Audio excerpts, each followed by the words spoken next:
Discover Canada, the Rights and Responsibilities of Citizenship. Study Guide.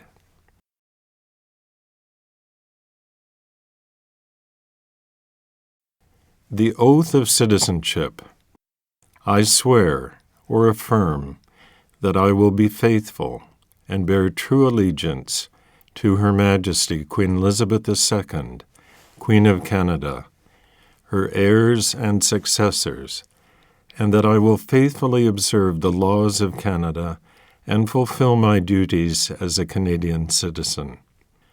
Le serment de citoyenneté.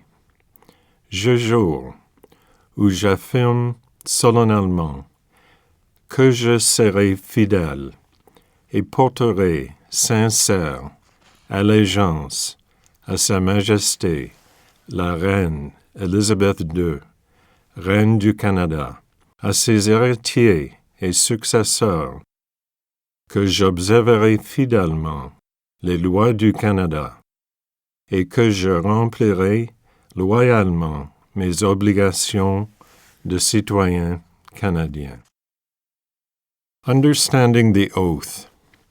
In Canada, we profess our loyalty to a person who represents all Canadians, and not to a document such as a constitution, a banner such as a flag, or a geopolitical entity such as a country. In our constitutional monarchy, these elements are encompassed by the sovereign, a queen or king. It is a remarkably simple yet powerful principle. Canada is personified by the sovereign, just as the sovereign is personified by Canada. Rights and responsibilities of citizenship. Canadian citizens have rights and responsibilities. These come to us from our history, are secured by Canadian law, and reflect our shared traditions, identity, and values. Canadian law has several sources, including laws passed by Parliament and the provincial legislatures, English common law, the Civil Code of France, and the unwritten constitution that we have inherited from Great Britain. Together, these secure for Canadians an 800-year-old tradition of ordered liberty, which dates back to the signing of Magna Carta in 1215 in England, also known as the Great Charter of Freedoms, including freedom of conscience and religion, freedom of thought, belief, opinion, and expression, including freedom of speech and of the press, freedom of peaceful assembly, and freedom of association. Habeas Corpus, the right to challenge unlawful detention by the state, comes from English common law.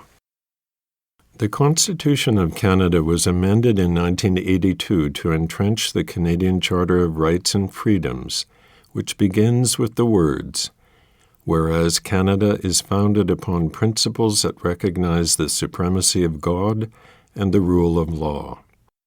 This phrase underlines the importance of religious traditions to Canadian society and the dignity and worth of the human person.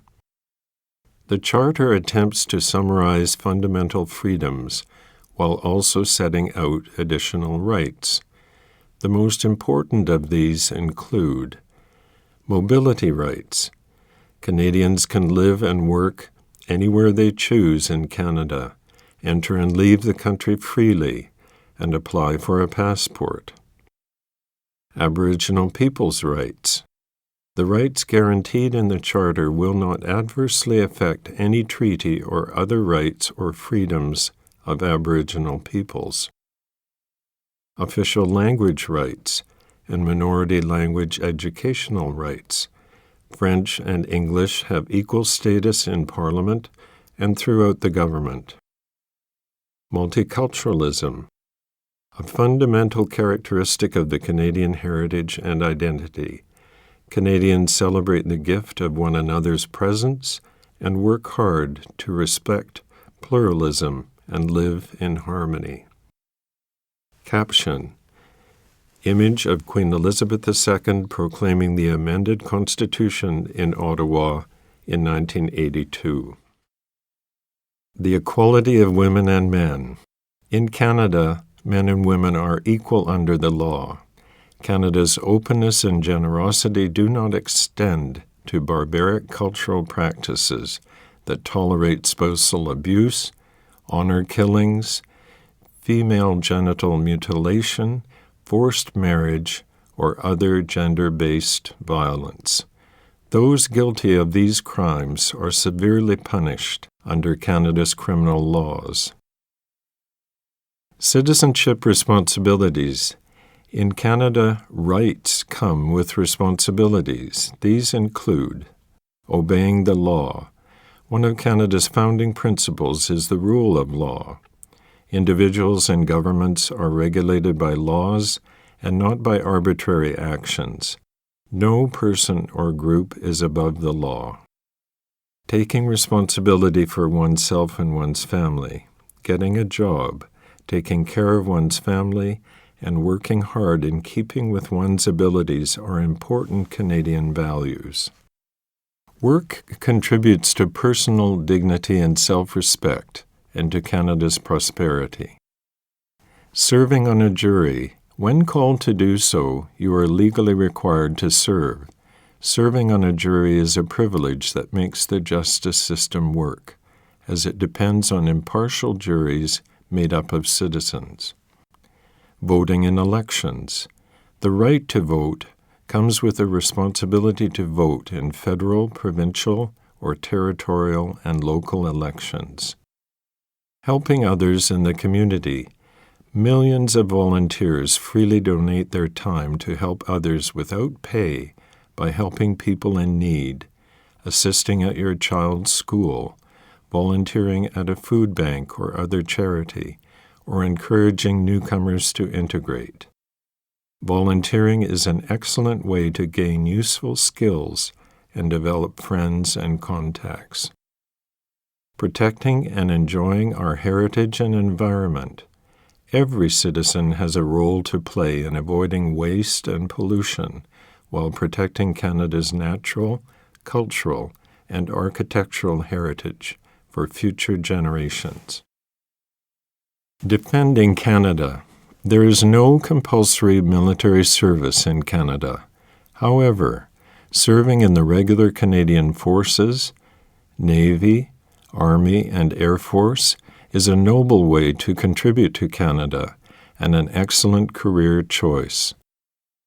More information can be obtained online from the Canadian Forces website at www.forces.ca. You can serve in your local part-time Navy, militia, and air reserves and gain valuable experience, skills, and contacts. Young people can learn discipline, responsibility, and skills by getting involved in the cadets. More information can be obtained online from the Canadian Cadet Organization's website at www.cadets.ca. You may also serve in the Coast Guard or emergency services in your community, such as a police force or fire department.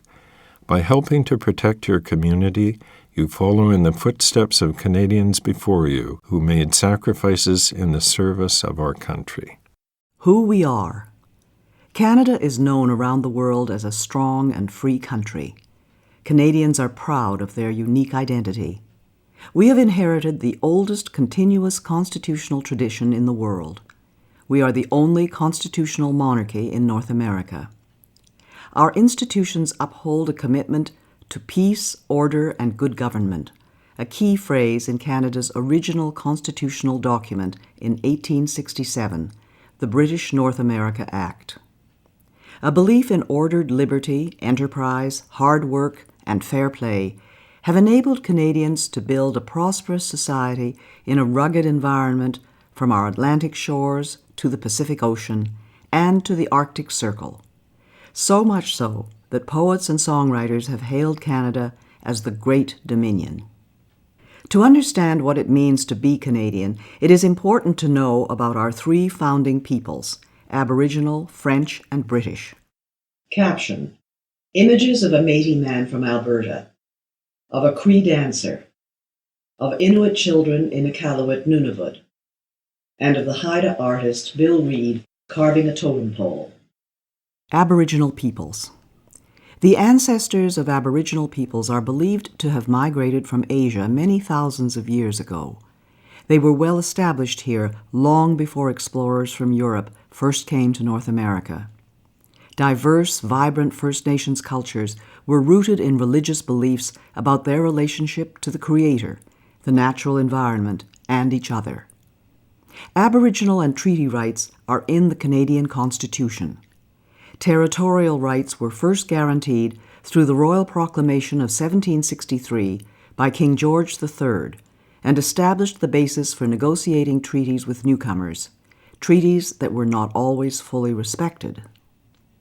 From the 1800s until the 1980s, the federal government placed many Aboriginal children in residential schools to educate and assimilate them into mainstream Canadian culture.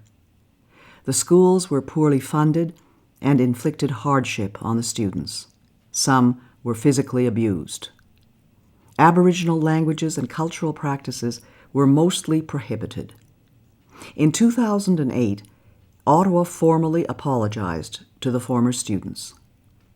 In today's Canada, Aboriginal peoples enjoyed renewed pride and confidence and have made significant achievements in agriculture, the environment, business, and the arts. Today, the term Aboriginal peoples refer to three distinct groups. Indian refers to all Aboriginal people who are not Inuit or Métis. In the 1970s, the term First Nations began to be used.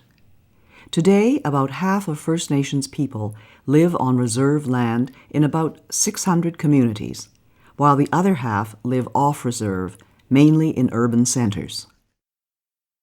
The Inuit, which means the people in the Inuktitut language, live in small, scattered communities across the Arctic. Their knowledge of the land, sea, and wildlife enabled them to adapt to one of the harshest environments on Earth. The Métis are a distinct people of mixed Aboriginal and European ancestry, the majority of whom live in the Prairie Provinces. They come from both French and English-speaking backgrounds and speak their own dialect, Michif. About 65% of the Aboriginal people are First Nations, while 30% are Métis and 4% Inuit. Unity in diversity. John Buchan, the first Baron Tweedsmuir, was a popular Governor-General of Canada in 1935 to 1940. In a speech to the Canadian Club of Halifax in 1937, he noted that immigrant groups should retain their individuality and each make its contribution to the national character. Each could learn from the other, and while they cherish their own special loyalties and traditions, they cherish not less that new loyalty and tradition which springs from their union. The 15th Governor-General is shown in blood Kainai First Nation headdress. Caption: Images of the St. Patrick's Day Parade in Montreal, Quebec. A Highland dancer in Maxville, Ontario. A family celebrating Fête Nationale in Gatineau, Quebec. And of an Acadian fiddler in village of Grand'Anse, New Brunswick. English and French. Canadian society today stems largely from the English-speaking and French-speaking Christian civilizations that were brought here from Europe by settlers. English and French define the reality of day-to-day life for most people and are the country's official languages. The federal government is required by law to provide services throughout Canada in English and French. Today, there are 18 million Anglophones, people who speak English as a first language, and 7 million Francophones, people who speak French as their first language. While the majority of Francophones live in the province of Quebec, 1 million Francophones live in Ontario, New Brunswick, and Manitoba, with a smaller presence in other provinces. New Brunswick is the only officially bilingual province. The Acadians are the descendants of French colonists who began settling in what are now the Maritime Provinces in 1604. Between 1755 and 1763, during the war between Britain and France, more than two-thirds of the Acadians were deported from their homeland. Despite this ordeal, known as the Great Upheaval, the Acadians survived and maintained their unique identity. Today, Acadian culture is flourishing and is a lively part of French-speaking Canada. Quebecers are the people of Quebec, the vast majority French-speaking. Most are descendants of 8,500 French settlers from the 1600s and 1700s and maintain a unique identity, culture, and language. The House of Commons recognized in 2006 that the Québécois form a nation within a united Canada. 1 million Anglo-Quebecers have a heritage of 250 years and form a vibrant part of the Quebec fabric. The basic way of life in English-speaking areas was established by hundreds of thousands of English, Welsh, Scottish, and Irish settlers, soldiers, and migrants from the 1600s to the 20th century. Generations of pioneers and builders of British origins, as well as other groups, invested and endured hardship in laying the foundations of our country. This helps explain why Anglophones, or English speakers, are generally referred to as English Canadians. Becoming Canadian. Some Canadians immigrate from places where they have experienced warfare or conflict. Such experiences do not justify bringing to Canada violent, extreme, or hateful prejudices. In becoming Canadian, newcomers are expected to embrace democratic principles such as the rule of law. Caption: Images of the celebration of cultures in Edmonton, Alberta, of Ismaili Muslims in the Calgary Stampede, Alberta, of the Caribbean Cultural Festival in Toronto, Ontario, of the Ukrainian Pysanka Festival in Vegreville, Alberta, of young Polish dancers in Oliver, British Columbia, and of the pipes and drums in Ottawa. Diversity in Canada. The majority of Canadians were born in this country, and this has been true since the 1800s.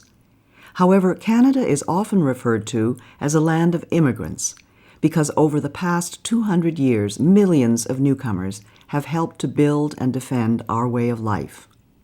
Many ethnic and religious groups live and work in peace as proud Canadians. The largest groups are the English, French, Scottish, Irish, German, Italian, Chinese, Aboriginal, Ukrainian, Dutch, South Asian, and Scandinavian. Since the 1970s, most immigrants have come from Asian countries. Non-official languages are widely spoken in Canadian homes. Chinese languages are the second most spoken at home after English in 2 of Canada's biggest cities. In Vancouver, 13% of the population speak Chinese languages at home. In Toronto, the number is 7%. The great majority of Canadians identify as Christians. The largest religious affiliation is Catholic, followed by various Protestant churches. The numbers of Muslims, Jews, Hindus, Sikhs, and members of other religions, as well as people who state no religion, are also growing. In Canada, the state has traditionally partnered with faith communities to promote social welfare, harmony, and mutual respect, to provide schools and health care, to resettle refugees, and to uphold religious freedom, religious expression, and freedom of conscience. Canada's diversity includes gay and lesbian Canadians who enjoy the full protection of and equal treatment under the law, including access to civil marriage. Together, these diverse groups sharing a common Canadian identity make up today's multicultural society. Caption: Images of Christmas in Gatineau, Chinese-Canadian war veterans, Notre-Dame-des-Victoires in Quebec City, and the Chinese New Year celebration in Vancouver. Image of Marjorie Turner Bailey with caption. Olympian Marjorie Turner Bailey of Nova Scotia is a descendant of black loyalists, escaped slaves, and freed men and women of African origin who in the 1780s fled to Canada from America, where slavery remained legal until 1863. Canada's history. Aboriginal Peoples. When Europeans explored Canada, they found all regions occupied by native peoples they called Indians, because the first explorers thought they had reached the East Indies. The native people lived off the land, some by hunting and gathering, others by raising crops. The Huron-Wendat of the Great Lake region, like the Iroquois, were farmers and hunters. The Cree and Dene of the Northwest were hunter-gatherers. The Sioux were nomadic, following the bison or buffalo herd. The Inuit lived off Arctic wildlife. West Coast natives preserved fish by drying and smoking. Warfare was common among Aboriginal groups as they competed for land, resources, and prestige. The arrival of the European traders, missionaries, soldiers, and colonists changed the native way of life forever. Large numbers of Aboriginals died of European diseases to which they lacked immunity. However, Aboriginals and Europeans formed strong economic, religious, and military bonds in the first 200 years of coexistence, which laid the foundations of Canada. Caption: Image of an Indian encampment during fur trade era. The first Europeans. The Vikings from Iceland who colonized Greenland 1,000 years ago also reached Labrador and the island of Newfoundland. The remains of their settlement, L'Anse aux Meadows, are a World Heritage Site. European exploration began in earnest in 1497 with the expedition of John Cabot, who was the first to draw a map of Canada's east coast. Image of John Cabot with caption. John Cabot, an Italian immigrant to England, was the first to map Canada's Atlantic shore, setting foot on Newfoundland, or Cape Breton Island, in 1497, and claiming the newfound land for England. English settlement did not begin until 1610. Exploring a river, naming Canada. Between 1534 and 1542, Jacques Cartier made 3 voyages across the Atlantic, claiming the land for King Francis I of France. Cartier heard 2 captured guides speak the Iroquoian word Anata, meaning village. By the 1550s, the name of Canada began appearing on maps. Image of Jacques Cartier with caption. Jacques Cartier was the first European to explore the St. Lawrence River and to set eyes on present-day Quebec City and Montreal. Royal New France. In 1604, the first European settlement north of Florida was established by French explorers Pierre de Monts and Samuel de Champlain. First on St. Croix Island in present-day Maine, then at Port Royal in Acadia, present-day Nova Scotia. In 1608, Champlain built a fortress at what is now Quebec City. The colonists struggled against a harsh climate. Champlain allied the colony with the Algonquin, Montagnais, and Huron, historic enemies of the Iroquois, a confederation of 5, later 6, First Nations who battled with the French settlements for a century. The French and the Iroquois made peace in 1701. The French and Aboriginal people collaborated in the vast fur trade economy driven by the demand for beaver pelts in Europe. Outstanding leaders like Jean Talon, Bishop Laval, and Count Frontenac built a French empire in North America that reached from Hudson Bay to the Gulf of Mexico. Image of Count Frontenac with caption. Count Frontenac refused to surrender Quebec to the English in 1690, saying, "My only reply will be from the mouths of my cannons." Image of Pierre Le Moyne with caption. Pierre Le Moyne, Sieur d'Iberville, was a great hero of New France, winning many victories over the English from James Bay in the north to Nevis in the Caribbean in the late 17th and early 18th centuries. Struggle for a continent. In 1670, King Charles II of England granted the Hudson's Bay Company exclusive trading rights over the watershed draining into Hudson Bay. For the next 100 years, the company competed with Montreal-based traders. The skilled and courageous men who traveled by canoe were called voyageurs and coureurs des bois, and formed strong alliances with First Nations. English colonies along the Atlantic seaboard dating from the early 1600s eventually became richer and more populous than New France. In the 1700s, France and Great Britain battled for control of North America. In 1759, the British defeated the French in the Battle of the Plains of Abraham at Quebec City, marking the end of France's empire in America. The commanders of both armies, Brigadier James Wolfe and the Marquis de Montcalm, were killed leading their troops in battle. The province of Quebec. Following the war, Great Britain renamed the colony the Province of Quebec.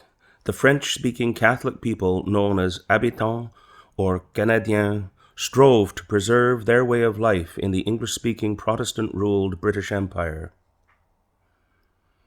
A tradition of accommodation. To better govern the French Roman Catholic majority, the British Parliament passed the Quebec Act of 1774. One of the constitutional foundations of Canada, the Quebec Act, accommodated the principles of British institutions to the reality of the province. It allowed religious freedom for Catholics and permitted them to hold public office, a practice not then allowed in Britain. The Quebec Act restored French civil law while maintaining British criminal law.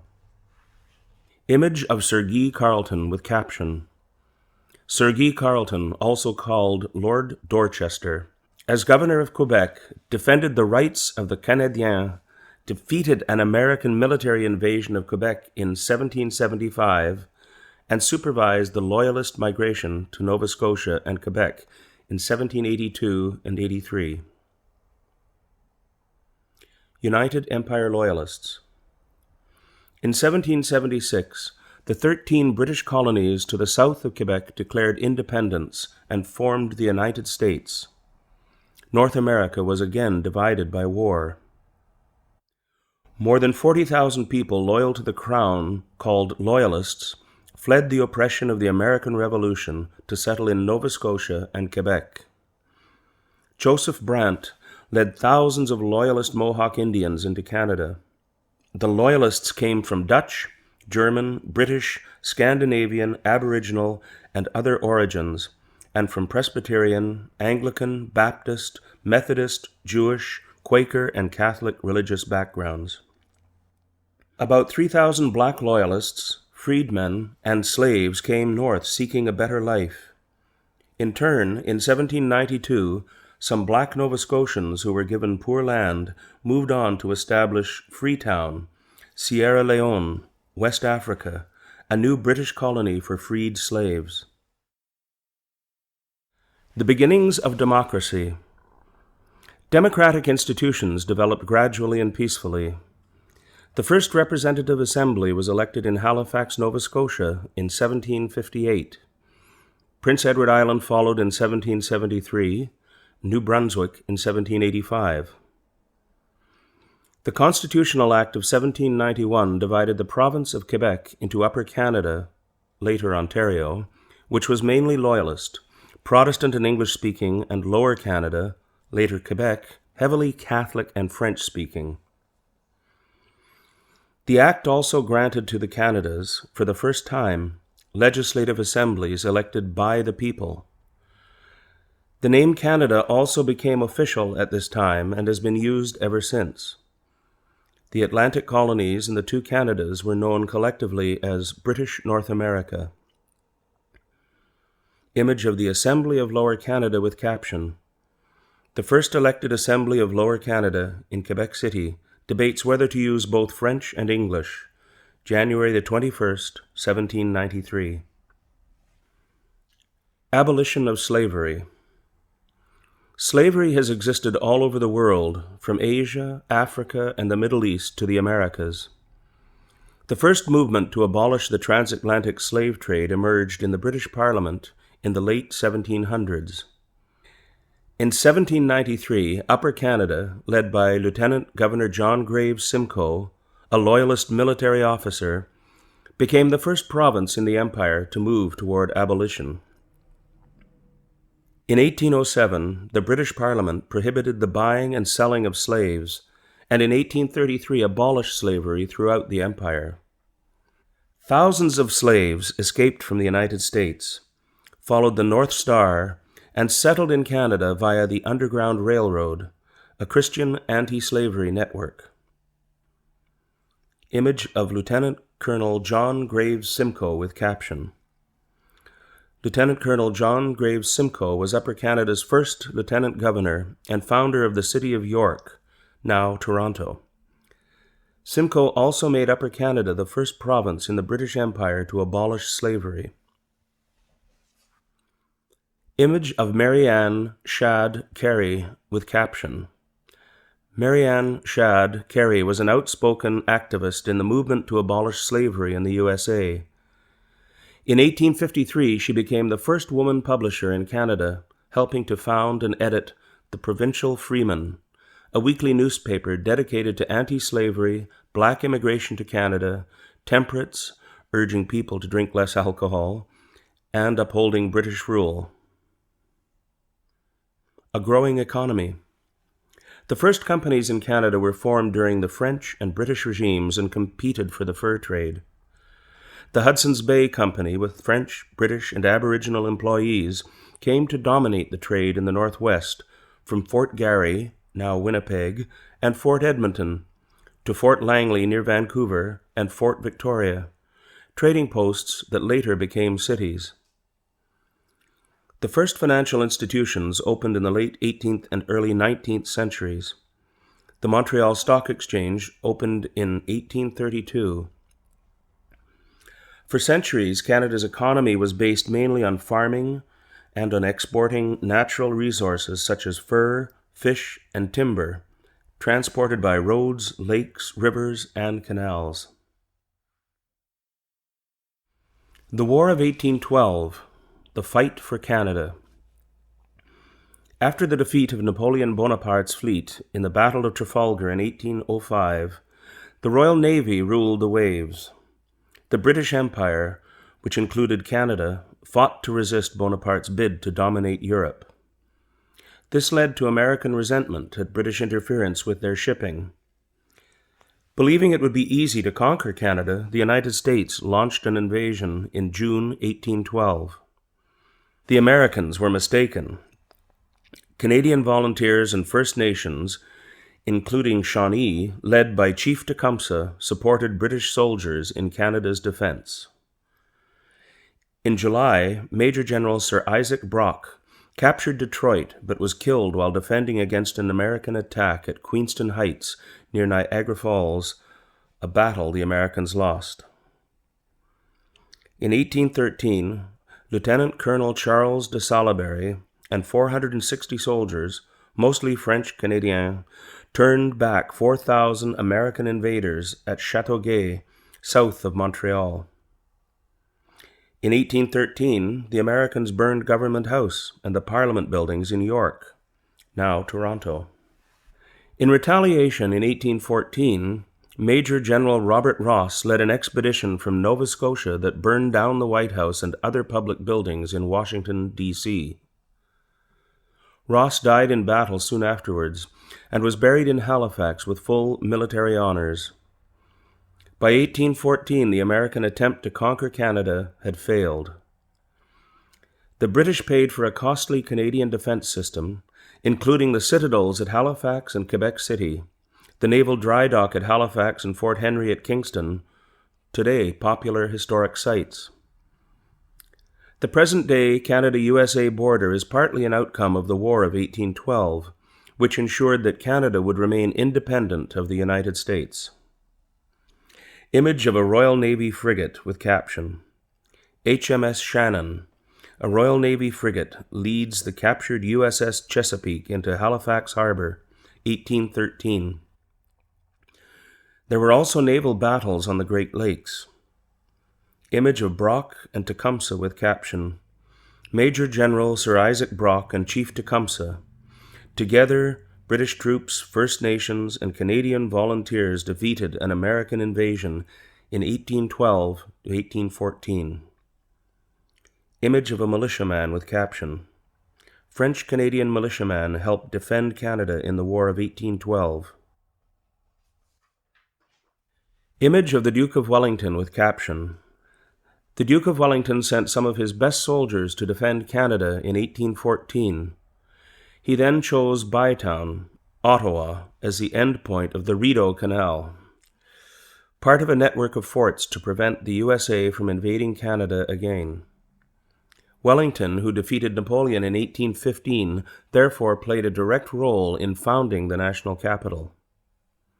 Image of Laura Secord with caption, In 1813, Laura Secord, pioneer wife and mother of 5 children, made a dangerous 19-mile or 30-kilometer journey on foot to warn Lieutenant James Fitzgibbon of a planned American attack. Her bravery contributed to victory at the Battle of Beaver Dams. She is recognized as a heroine to this day. Rebellions of 1837-1838. In the 1830s, reformers in Upper and Lower Canada believed that progress toward full democracy was too slow. Some believed Canada should adopt American Republican values or even try to join the United States. When armed rebellions occurred in 1837-1838 in the area outside Montreal and in Toronto, the rebels did not have enough public support to succeed. They were defeated by British troops and Canadian volunteers. A number of rebels were hanged or exiled.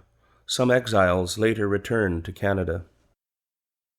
Lord Durham, an English reformer sent to report on the rebellions, recommended that Upper and Lower Canada be merged and given responsible government. This meant that the ministers of the Crown must have the support of a majority of the elected representatives in order to govern. Controversially, Lord Durham also said that the quickest way for the Canadiens to achieve progress was to assimilate into English-speaking Protestant culture. This recommendation demonstrated a complete lack of understanding of French Canadians, who sought to uphold the distinct identity of French Canada. Some reformers, including Sir Etienne Paschal Taché and Sir Georges Etienne Cartier, later became fathers of Confederation, as did a former member of the voluntary government militia in Upper Canada, Sir John A. Macdonald. Responsible government. In 1840, Upper and Lower Canada were united as the province of Canada. Reformers such as Sir Louis Hippolyte Lafontaine and Robert Baldwin, in parallel with Joseph Howe in Nova Scotia, worked with British governors toward responsible government.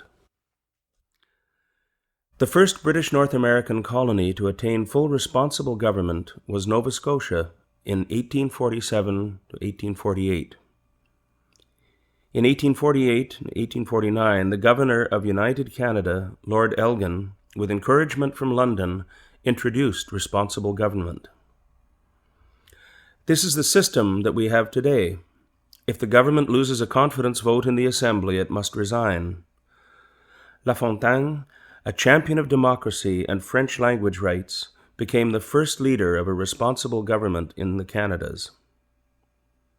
Image of Sir Louis Hippolyte Lafontaine with caption, Sir Louis Hippolyte Lafontaine, a champion of French language rights, became the first head of a responsible government, similar to a prime minister, in Canada in 1849.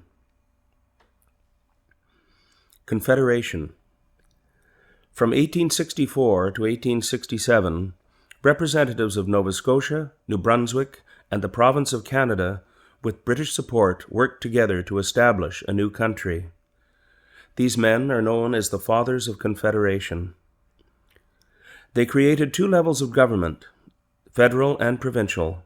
The old province of Canada was split into two new provinces, Ontario and Quebec, which together with New Brunswick and Nova Scotia formed the new country called the Dominion of Canada. Each province would elect its own legislature and have control of such areas as education and health. The British Parliament passed the British North America Act in 1867. The Dominion of Canada was officially born on July 1, 1867. Until 1982, July 1st was celebrated as Dominion Day to commemorate the day that Canada became a self-governing dominion. Today, it is officially known as Canada Day. Image of the Fathers of Confederation with caption. The Fathers of Confederation established the Dominion of Canada on July 1, 1867, the birth of the country that we know today. Image of Dominion of Canada $1 bill with caption. Dominion of Canada $1 bill, 1923, showing King George V, who assigned Canada's national colors, white and red, in 1921, the colors of our national flag today. Dominion from sea to sea. Sir Leonard Tilley, an elected official and father of Confederation from New Brunswick, suggested the term Dominion of Canada in 1864. He was inspired by Psalm 72 in the Bible, which refers to dominion from sea to sea and from the river to the ends of the earth. This phrase embodied the vision of building a powerful, united, wealthy, and free country that spanned a continent. The title was written into the Constitution, was used officially for about 100 years, and remains part of our heritage today. Expansion of the Dominion. The following list identifies when the provinces and territories became part of Canada.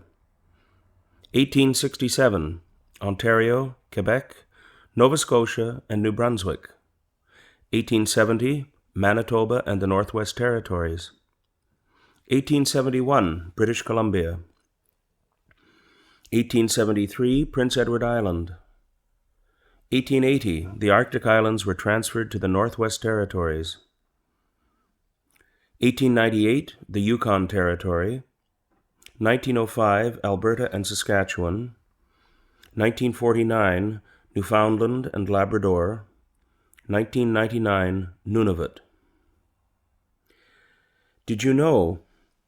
In the 1920s, some believed that the British West Indies, British territories in the Caribbean Sea, should become part of Canada.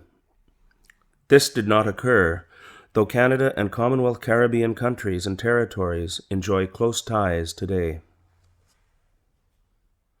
Canada's first Prime Minister. In 1867, Sir John Alexander Macdonald, a father of Confederation, became Canada's first Prime Minister. Born in Scotland on January 11, 1815, he came to Upper Canada as a child.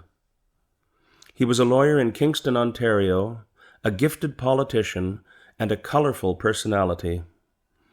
Parliament has recognized January the 11th as Sir John A. Macdonald Day. His portrait is on the $10 bill. Caption. Image of Sir John Macdonald. Sir George Etienne Cartier was the key architect of Confederation from Quebec. A railway lawyer, Montrealer, close ally of Macdonald and patriotic Canadien, Cartier led Quebec into Confederation and helped negotiate the entry of the Northwest Territories, Manitoba, and British Columbia into Canada. Challenge in the West. When Canada took over the vast Northwest region from the Hudson's Bay Company in 1869, the 12,000 Métis of the Red River were not consulted. In response, Louis Riel led an armed uprising and seized Fort Garry, the territorial capital. Canada's future was in jeopardy. How could the Dominion reach from sea to sea if it could not control the interior? Ottawa sent soldiers to retake Fort Garry in 1870. Riel fled to the United States, and Canada established a new province, Manitoba. Riel was elected to Parliament, but never took his seat. Later, as Métis and Indian rights were again threatened by westward settlement, a second rebellion in 1885 in present-day Saskatchewan led to Riel's trial and execution for high treason, a decision that was strongly opposed in Quebec. Riel is seen by many as a hero, a defender of Métis rights, and the father of Manitoba. After the first Métis uprising, Prime Minister Macdonald established the Northwest Mounted Police in 1873 to pacify the West and assist in negotiations with the Indians.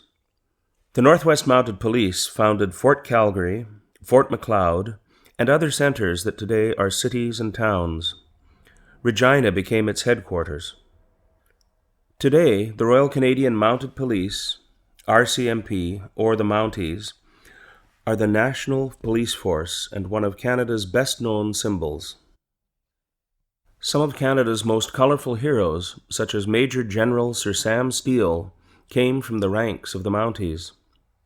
Image of Fort Garry in 1863 with caption, "The flag of the Hudson's Bay Company flew over Western Canada for 200 years before Confederation." Image of Sir Sam Steele as a great frontier hero, mounted policeman, and soldier of the Queen.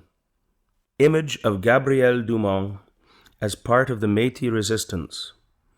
Gabriel Dumont was the Métis' greatest military leader. A railway from sea to sea. British Columbia joined Canada in 1871 after Ottawa promised to build a railway to the west coast.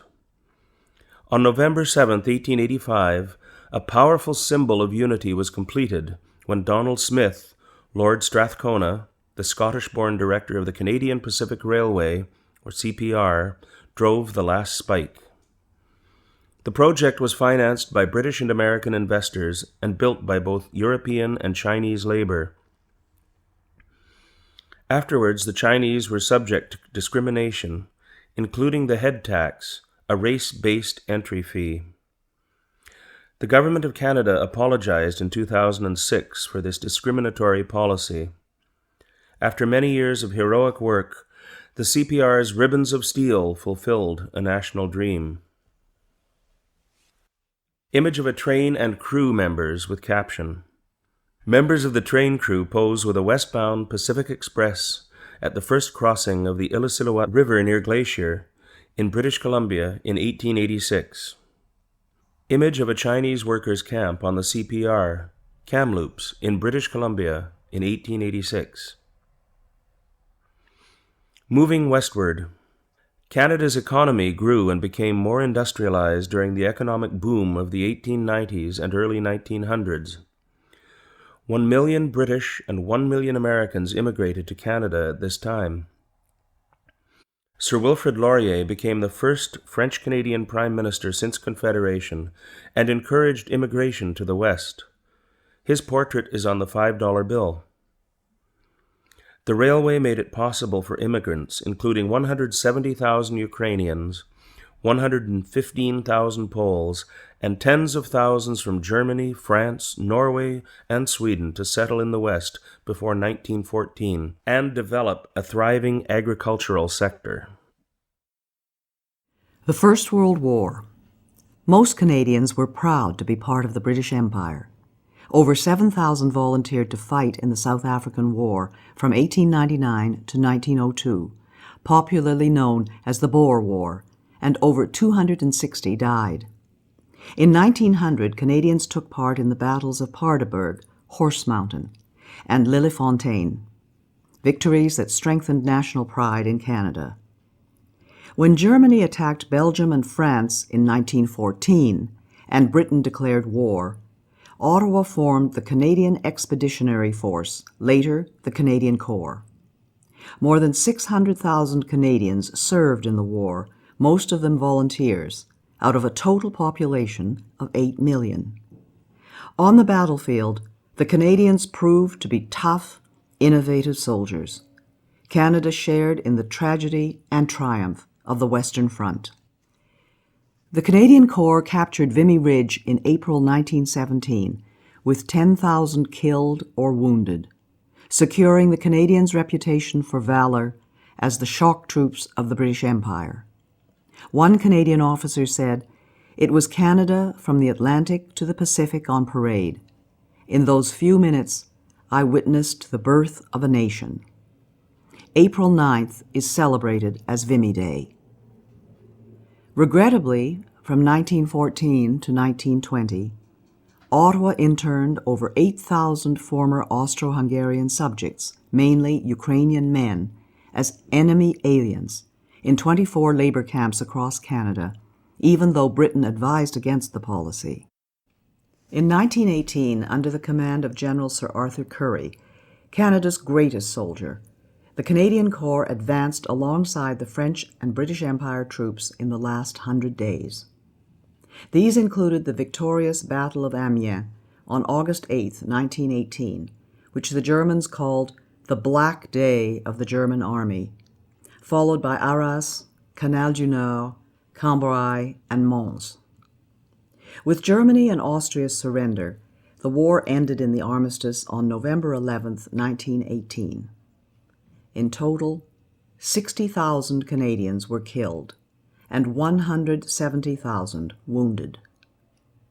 The war strengthened both national and imperial pride, particularly in English Canada. Captions: Image of a sergeant, Fort Garry Horse of the Canadian Expeditionary Force in 1916. Image of Sir Arthur Currie, a reserve officer who became Canada's greatest soldier. Image of a cap badge with caption, "Maple Leaf Cap Badge from the First World War." Canada's soldiers began using the maple leaf in the 1850s.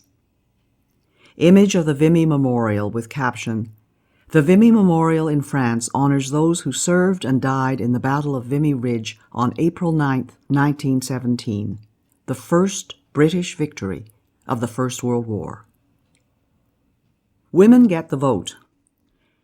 At the time of Confederation, the vote was limited to property-owning adult white males. This was common in most democratic countries at the time. The effort by women to achieve the right to vote is known as the women's suffrage movement. Its founder in Canada was Dr. Emily Stowe, the first Canadian woman to practice medicine in Canada.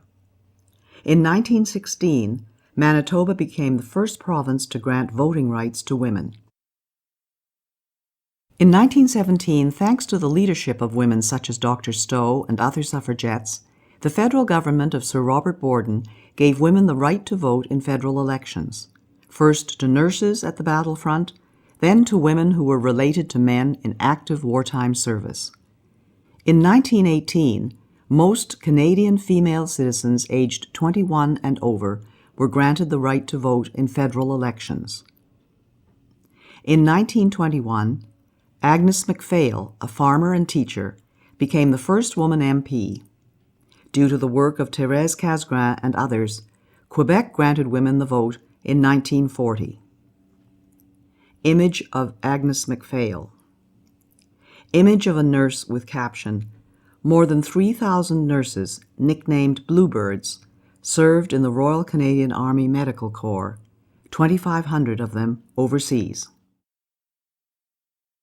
Canadians remember the sacrifices of our veterans and brave fallen in all wars up to the present day in which Canadians took part, each year on November 11th, Remembrance Day.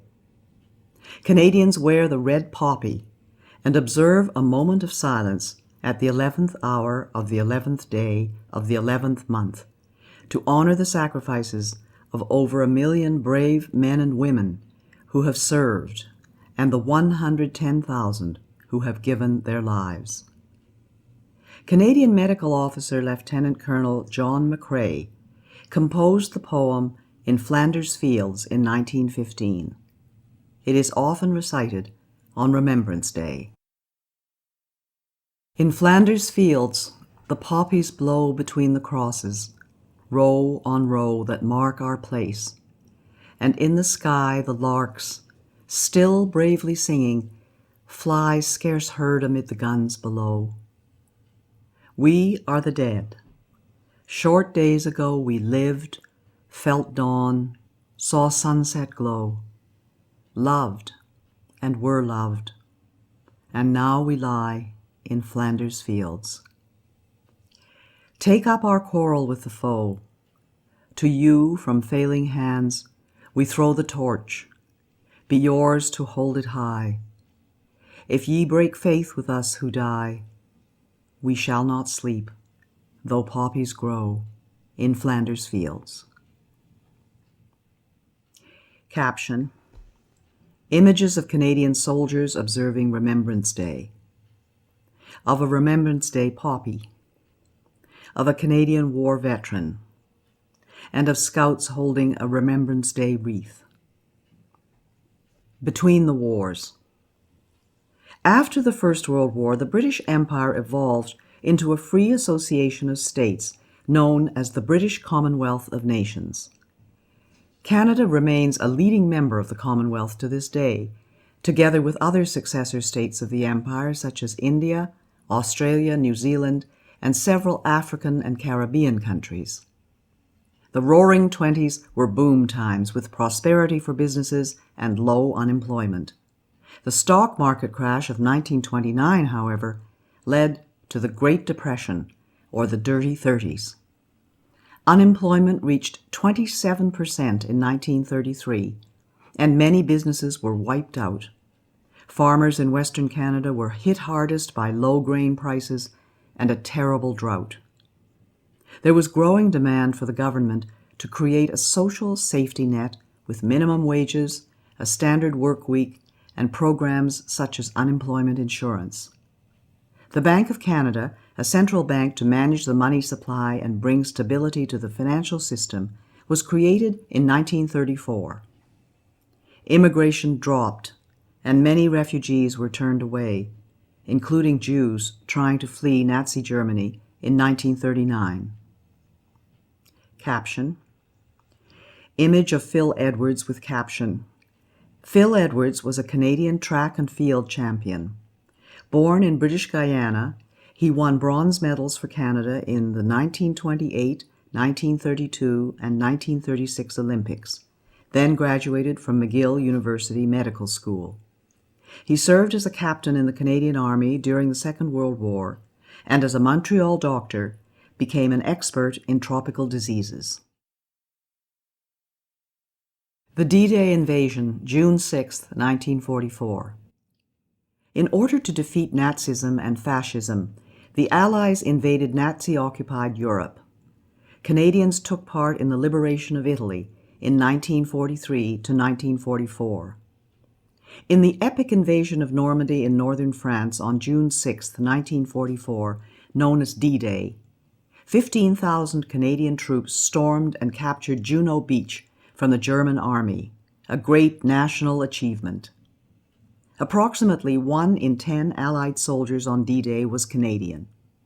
The Canadian Army liberated the Netherlands in 1944 to 1945 and helped force the German surrender of May 8, 1945, bringing to an end 6 years of war in Europe. Caption: Image of painting by Orville Fisher with caption: In the Second World War, the Canadians captured Juno Beach as part of the Allied invasion of Normandy on D-Day, June 6, 1944. The Second World War. The Second World War began in 1939 when Adolf Hitler, the National Socialist Nazi dictator of Germany, invaded Poland and conquered much of Europe. Canada joined with its democratic allies in the fight to defeat tyranny by force of arms. More than 1 million Canadians and Newfoundlanders, at that time Newfoundland was a separate British entity, served in the Second World War, out of a population of 11.5 million. This was a high proportion, and of these, 44,000 were killed.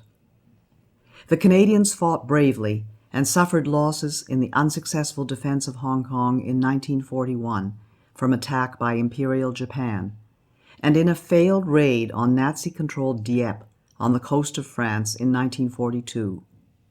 The Royal Canadian Air Force took part in the Battle of Britain and provided a high proportion of Commonwealth aircrew in bombers and fighter planes over Europe. Moreover, Canada contributed more to the Allied air effort than any other Commonwealth country, with over 130,000 Allied aircrew trained in Canada under the British Commonwealth Air Training Plan. The Royal Canadian Navy saw its finest hour in the Battle of the Atlantic, protecting convoys of merchant ships against German submarines. Canada's merchant navy helped to feed, clothe, and resupply Britain. At the end of the Second World War, Canada had the third largest navy in the world. In the Pacific War, Japan invaded the Aleutian Islands, attacked a lighthouse on Vancouver Island, launched fire balloons over BC and the prairies, and grossly maltreated Canadian prisoners of war captured at Hong Kong. Japan surrendered on August 14, 1945, the end of 4 years of war in the Pacific. Regrettably, the state of war and public opinion in BC led to the forcible relocation of Canadians of Japanese origin by the federal government and the sale of their property without compensation. This occurred even though the military and the Royal Canadian Mounted Police told Ottawa that they posed little danger to Canada. The Government of Canada apologized in 1988 for wartime wrongs and compensated the victims. Modern Canada. Trade and economic growth. Post-war Canada enjoyed record prosperity and material progress. The world's restrictive trading policies in the Depression era were opened up by such treaties as the General Agreement on Tariffs and Trade, now the World Trade Organization. The discovery of oil in Alberta in 1947 began Canada's modern energy industry. In 1951, for the first time, a majority of Canadians were able to afford adequate food, shelter, and clothing. Between 1945 and 1970, as Canada drew closer to the United States and other trading partners, the country enjoyed one of the strongest economies among industrialized nations. Today, Canadians enjoy one of the world's highest standards of living, maintained by the hard work of Canadians and by trade with other nations, in particular the United States. As prosperity grew, so did the ability to support social assistance programs. The Canada Health Act ensures common elements and a basic standard of coverage. Unemployment insurance, now called employment insurance, was introduced by the federal government in 1940. Old age security was devised as early as 1927, and the Canada and Quebec pension plans in 1965. Publicly funded education is provided by the provinces and territories. Captions. Image of a medical researcher. Image of Toronto with caption, Toronto's business district is also Canada's financial capital. International engagement. Like Australia, New Zealand, and other countries, Canada developed its autonomy gradually with a capacity to make significant contributions internationally. The Cold War began when several liberated countries of Eastern Europe became part of a communist bloc controlled by the Soviet Union under the dictator Joseph Stalin. Canada joined with other democratic countries of the West to form the North Atlantic Treaty Organization, or NATO, a military alliance, and with the United States in the North American Aerospace Defense Command, or NORAD. Canada joined international organizations such as the United Nations, or UN. It participated in the UN operation defending South Korea in the Korean War in 1950 to 1953, with 500 dead and 1,000 wounded. Canada has taken part in numerous UN peacekeeping missions in places as varied as Egypt, Cyprus, and Haiti, as well as in other international security operations such as those in the former Yugoslavia and Afghanistan. Canada and Quebec. French-Canadian society and culture flourished in the post-war years. Quebec experienced an era of rapid change in the 1960s, known as the Quiet Revolution. Many Quebecers sought to separate from Canada. In 1963, Parliament established the Royal Commission on Bilingualism and Biculturalism. This led to the Official Languages Act of 1969, which guarantees French and English services in the federal government across Canada. In 1970, Canada helped found La Francophonie, an international association of French-speaking countries. The movement for Quebec sovereignty gained strength, but was defeated in a referendum in the province in 1980. After much negotiation, in 1982, the Constitution was amended without the agreement of Quebec. Though sovereignty was again defeated in a second referendum in 1995, the autonomy of Quebec within Canada remains a lively topic, part of the dynamic that continues to shape our country. A changing society. As social values changed over more than 50 years, Canada became a more flexible and open society. Many took advantage of expanding secondary and post-secondary educational opportunities, and a growing number of women entered the professional workforce. Most Canadians of Asian descent had in the past been denied the vote in federal and provincial elections. In 1948, the last of these, the Japanese Canadians, gained the right to vote. Aboriginal people were granted the vote in 1960. Today, every citizen over the age of 18 may vote. Canada welcomed thousands of refugees from communist oppression, including about 37,000 who escaped Soviet tyranny in Hungary in 1956.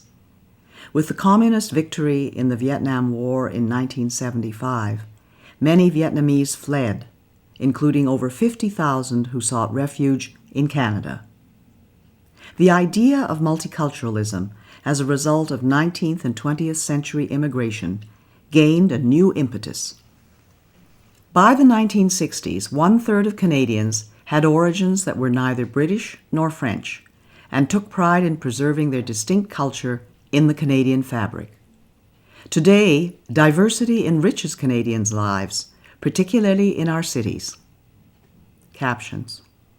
Images of a Vietnamese Canadian parade and of an F-86 Sabre from the Royal Canadian Air Force. Arts and culture in Canada. Canadian artists have a long history of achievement in which Canadians take pride. Artists from all regions reflect and define our culture and forms of creative expression, and have achieved greatness both at home and abroad. Canadians have made significant contributions to literature in English and in French. Novelists, poets, historians, educators, and musicians have had a significant cultural impact. Men and women of letters included Stephen Leacock, Louis Aymon, Sir Charles G.D. Roberts, Pauline Johnson, Émile Nelligan, Robertson Davies, Margaret Lawrence, and Mordecai Richler. Musicians such as Sir Ernest Macmillan and Healy Willan won renown in Canada and abroad. Writers such as Joy Kagawa, Michael Ondaatje, and Rohinton Mistry have diversified Canada's literary experience. In the visual arts, Canada is historically perhaps best known for the Group of Seven, founded in 1920, who developed a style of painting to capture the rugged wilderness landscapes. Emily Carr painted the forests and Aboriginal artifacts of the West Coast. Les Automatistes of Quebec were pioneers of modern abstract art in the 1950s, most notably Jean-Paul Riopelle. Quebec's Louis-Philippe Hébert was a celebrated sculptor of historical figures. Kainayuk Achivak pioneered modern Inuit art with etchings, prints, and soapstone sculptures. Canada has a long and respected performing arts history, with a network of regional theatres and world-renowned performing arts companies. The films of Denis Arcand have been popular in Quebec and across the country and have won international awards. Other noteworthy Canadian filmmakers include Norman Jewison and Atta Magoyan. Canadian television has had a popular following. Captions: images of Cirque du Soleil and of Tom Thomson's painting The Jack Pine.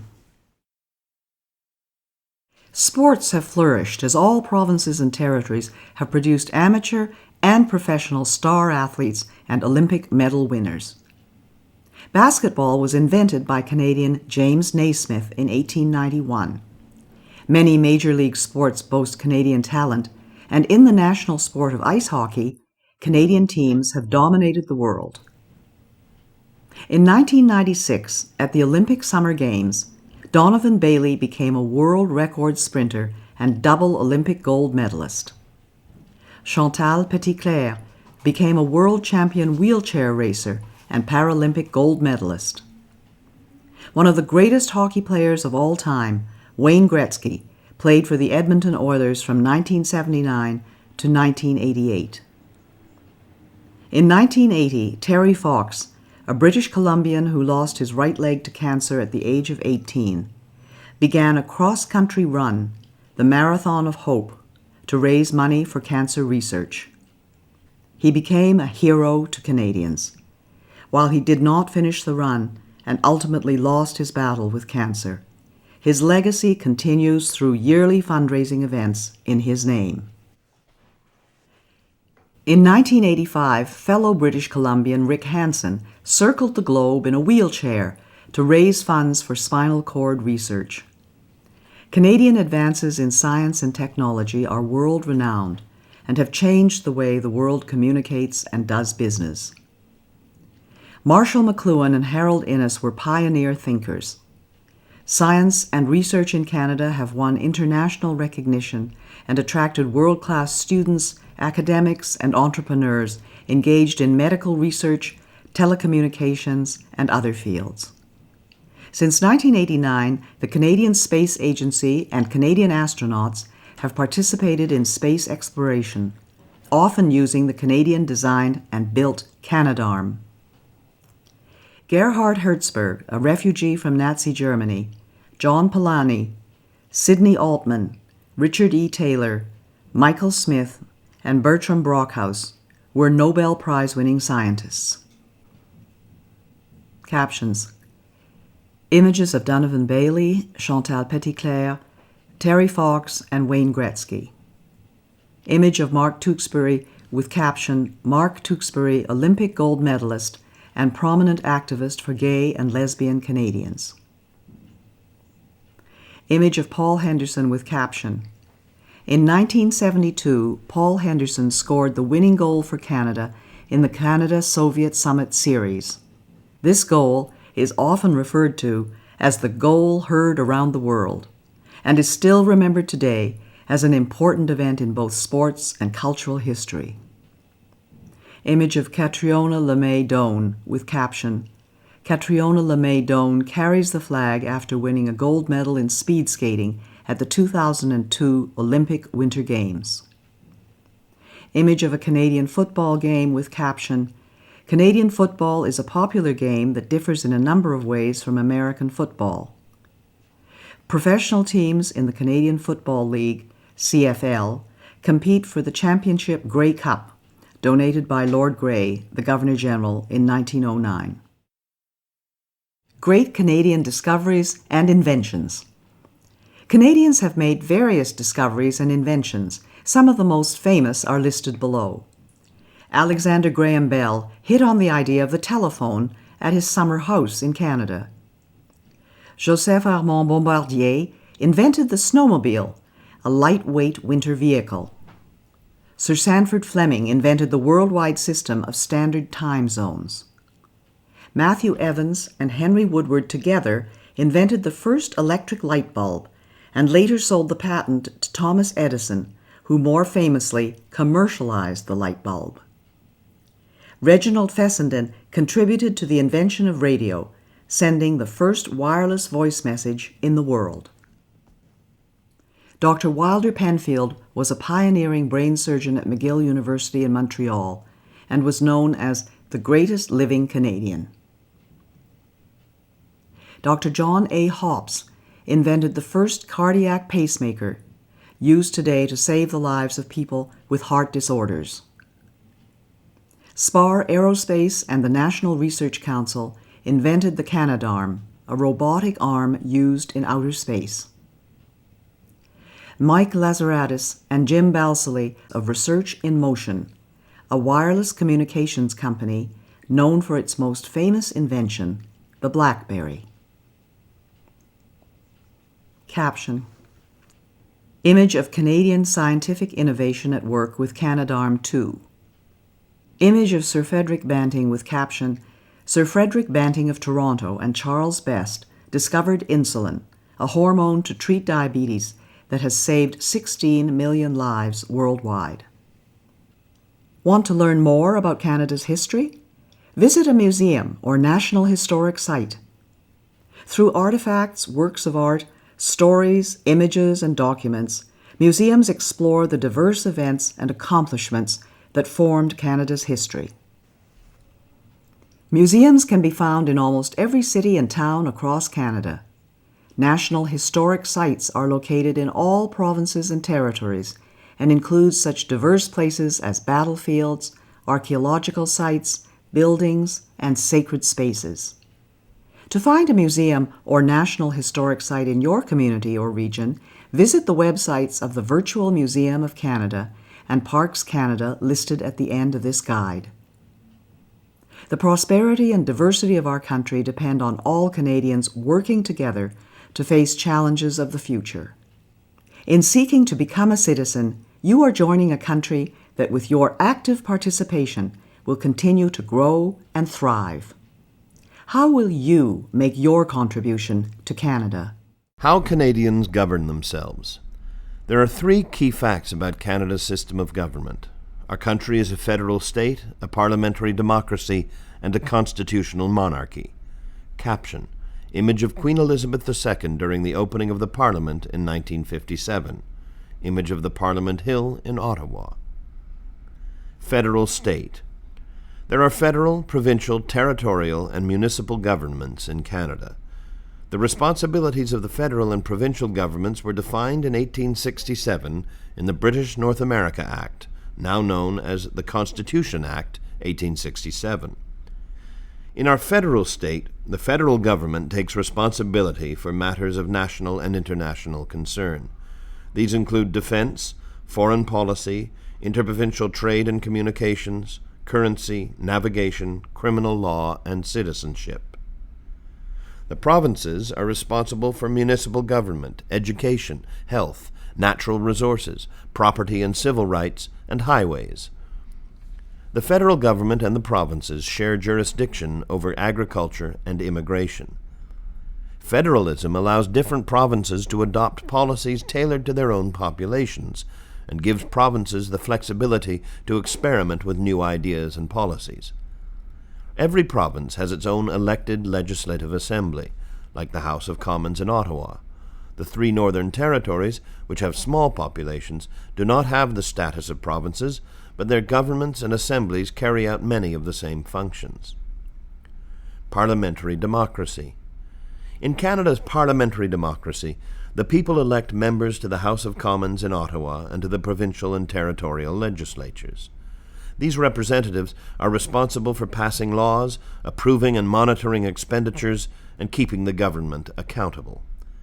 Cabinet ministers are responsible to the elected representatives, which means they must retain the confidence of the House and have to resign if they are defeated in a non-confidence vote. Parliament has three parts: the sovereign, a queen or king, the Senate, and the House of Commons. Provincial legislatures comprise the lieutenant governor and the elected assembly. In the federal government, the Prime Minister selects the cabinet ministers and is responsible for the operations and policy of the government. The House of Commons is the representative chamber made up of members of Parliament elected by the people, traditionally every 4 years. Senators are appointed by the Governor-General on the advice of the Prime Minister and serve until age 75. Both the House of Commons and the Senate consider and review bills, which are proposals for new laws. No bill can become law in Canada until it has been passed by both chambers and has received royal assent, granted by the Governor-General on behalf of the sovereign. Living in a democracy, Canadian citizens have the right and the responsibility to participate in making decisions that affect them. It is important for Canadians aged 18 or more to participate in their democracy by voting in federal, provincial, or territorial and municipal elections. The following are the steps for the legislative process in Canada, or how a bill becomes law. Step 1 is called first reading. The bill is considered read for the first time and is printed. Step 2 is called second reading. In this step, members debate the bill's principle. Step 3 is the committee stage. At this stage, committee members study the bill clause by clause. Step 4 is the report stage. At this stage, members can make other amendments to the bill. Step 5 is called the third reading. At this stage, members debate and vote on the bill. Step 6 is the Senate stage. The bill will follow a similar process in the Senate. Step 7 is called royal assent. The bill receives royal assent after being passed by both houses. Constitutional monarchy. As a constitutional monarchy, Canada's head of state is a hereditary sovereign, a queen or king, who reigns in accordance with the Constitution, the rule of law. The sovereign is a part of Parliament, playing an important non-partisan role as the focus of citizenship and allegiance, most visibly during royal visits to Canada. Her Majesty is a symbol of Canadian sovereignty, a guardian of constitutional freedoms, and a reflection of our history. The royal family's example of lifelong service to the community is an encouragement for citizens to give their best to their country. As head of the Commonwealth, the sovereign links Canada to 53 other nations that cooperate to advance social, economic, and cultural progress. Other constitutional monarchies include Denmark, Norway, Sweden, Australia, New Zealand, the Netherlands, Spain, Thailand, Japan, Jordan, and Morocco. There is a clear distinction in Canada between the head of state, the sovereign, and the head of government, the Prime Minister, who actually directs the governing of the country. The sovereign is represented in Canada by the Governor-General, who is appointed by the sovereign on the advice of the Prime Minister, usually for 5 years. In each of the 10 provinces, the sovereign is represented by the Lieutenant Governor, who is appointed by the Governor-General on the advice of the Prime Minister, also normally for 5 years.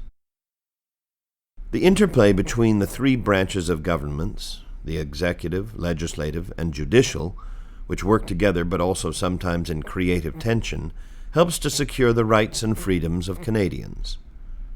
Each provincial and territorial government has an elected legislature where provincial and territorial laws are passed.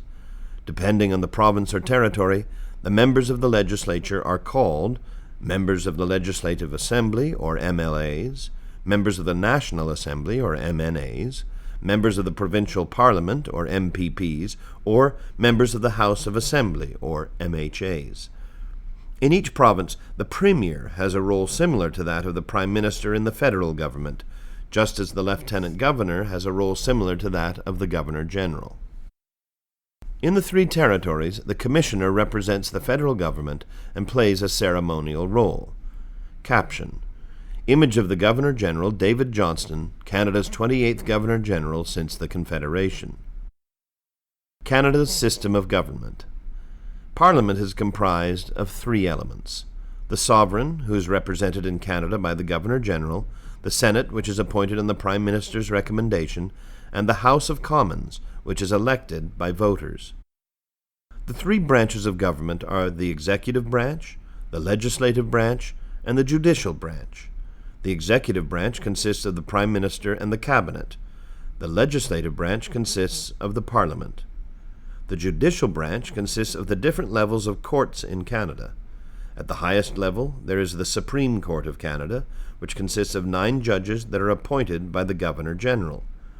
The Federal Court of Canada and the provincial courts are also part of the judiciary. Federal elections. Canadians vote in elections for the people they want to represent them in the House of Commons. In each election, voters may re-elect the same members of the House of Commons or choose new ones. Members of the House of Commons are also known as Members of Parliament, or MPs. Under legislation passed by Parliament, federal elections must be held on the third Monday in October every 4 years following the most recent general election. The Prime Minister may ask the Governor-General to call an earlier election. Canada is divided into 308 electoral districts, also known as ridings or constituencies. An electoral district is a geographical area represented by a Member of Parliament, or MP. The citizens in each electoral district elect one MP who sits in the House of Commons to represent them, as well as all Canadians. Canadian citizens who are 18 years old or older may run in a federal election. The people who run for office are called candidates.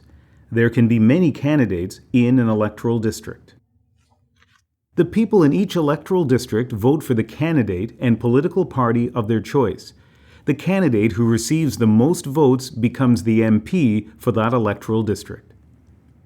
Voting. One of the privileges of Canadian citizenship is the right to vote.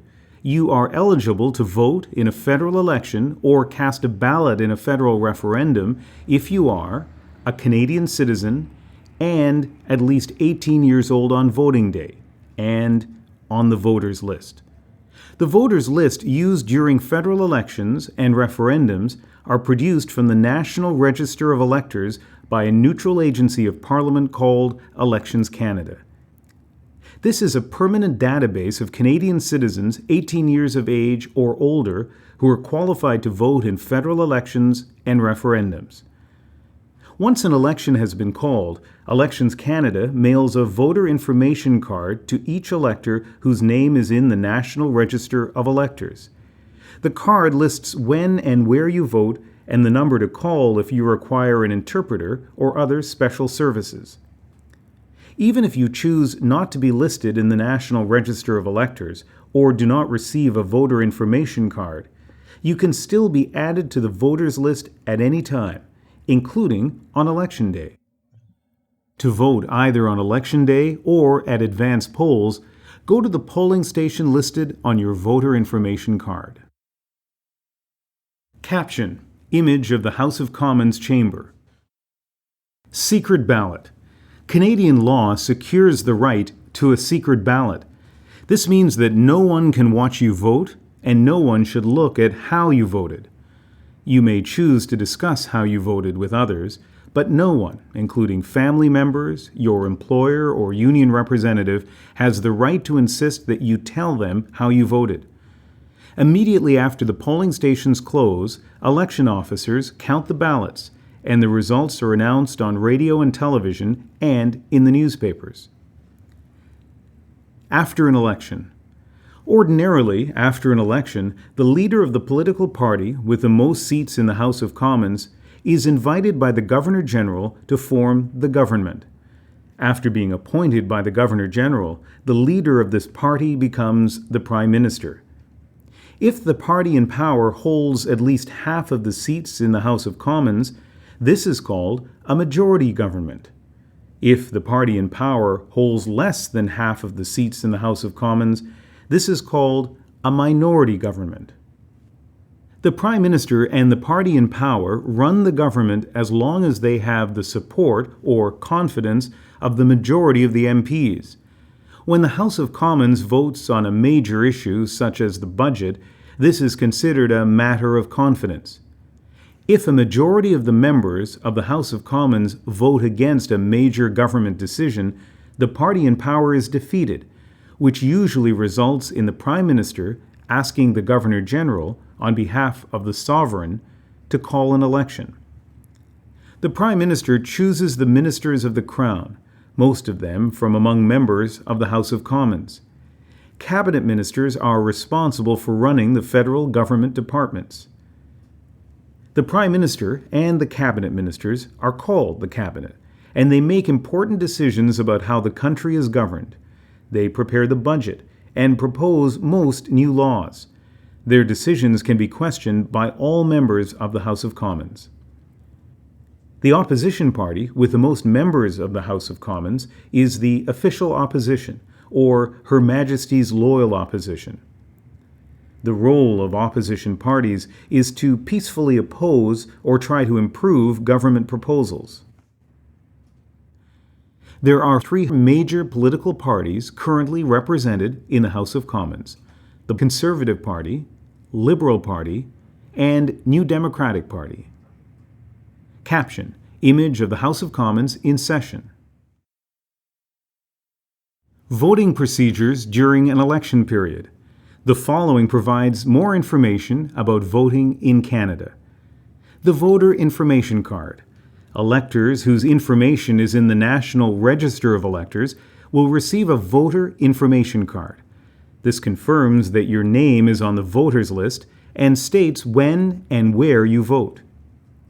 If you do not receive a voter information card, call your local elections office to ensure that you are on the voters list. If you do not have the number, call Elections Canada in Ottawa at 1-800-463-6868. If you cannot or do not wish to vote on Election Day, you can vote at the advance polls or by special ballot. The dates and location are on your voter information card. On Election Day, go to your polling station. The location is on your voter information card. Bring this card and proof of your identity and address to the polling station. To mark your ballot, mark an X in the circle next to the name of the candidate of your choice. Your vote is secret. You will be invited to go behind the screen to mark your ballot. Once marked, fold it and present it to the poll officials. At the ballot box, the poll official will tear off the ballot number and give your ballot back to you to deposit in the ballot box.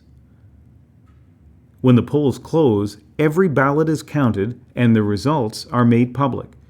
You can see the results on television or on the Elections Canada website, www.elections.ca. Other levels of government in Canada. Local or municipal government plays an important role in the lives of our citizens. Municipal governments usually have a council that passes laws, called bylaws, that affect only the local community. The council usually includes a mayor or a reeve and councillors or aldermen. Municipalities are normally responsible for urban or regional planning, streets and roads, sanitation, such as garbage removal, snow removal, firefighting, ambulance, and other emergency services, recreation facilities, public transit, and some local health and social services. Most major urban centers have municipal police forces. Provincial, territorial, and municipal elections are held by secret ballot, but the rules are not the same as those for federal elections. It is important to find out the rules for voting in provincial, territorial, and local elections so that you can exercise your right to vote. The First Nations have band chiefs and councillors who have major responsibilities on First Nations reserves, including housing, schools, and other services. There is a number of provincial, regional, and national Aboriginal organizations that are a voice for First Nations, Métis, and Inuit people in their relationships with the federal, provincial, and territorial governments. The following information will help you understand the differences between federal, provincial, and territorial and municipal levels of government. At the federal government level, the elected officials are called Members of Parliament, or MPs. Some responsibilities at this level of government include national defense, foreign policy, citizenship, policing, international trade, criminal justice, Aboriginal affairs, immigration, agriculture, environment. Of these examples, immigration, agriculture, and the environment are shared responsibilities with the provincial or territorial level of government. At the provincial or territorial government level, the elected officials are called one of the following titles, depending on the province or territory: members of the Legislative Assembly, or MLAs, members of the National Assembly, or MNAs, members of the Provincial Parliament, or MPPs, or members of the House of Assembly, or MHAs. Some responsibilities at this level of government include education, healthcare, natural resources, highways, policing in Ontario and Quebec, property, and civil rights. At the municipal or local government level, the elected officials are called councillors or aldermen, and the senior elected official is called a mayor or reeve. Some responsibilities at this level of government include social and community health, recycling programs, transportation and utilities, snow removal, policing, firefighting, emergency services. Caption: Image of the Provincial Assembly in Charlottetown, Prince Edward Island. How much do you know about your government? The following are some questions that you can use to test your knowledge about your government. At the federal government level, who is Canada's head of state? What is the name of the representative of the Queen of Canada, the Governor General? What is the name of the Prime Minister, the head of government? What is the name of the political party in power? What is the name of the leader of the opposition? What is the name of the party representing Her Majesty's loyal opposition? What are the names of the other opposition parties and leaders?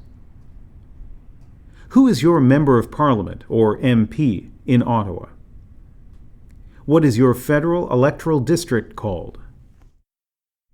At the provincial government level, who is the Lieutenant Governor, the representative of the Queen in your province? Who is your Premier or head of government? What is the name of the provincial party in power?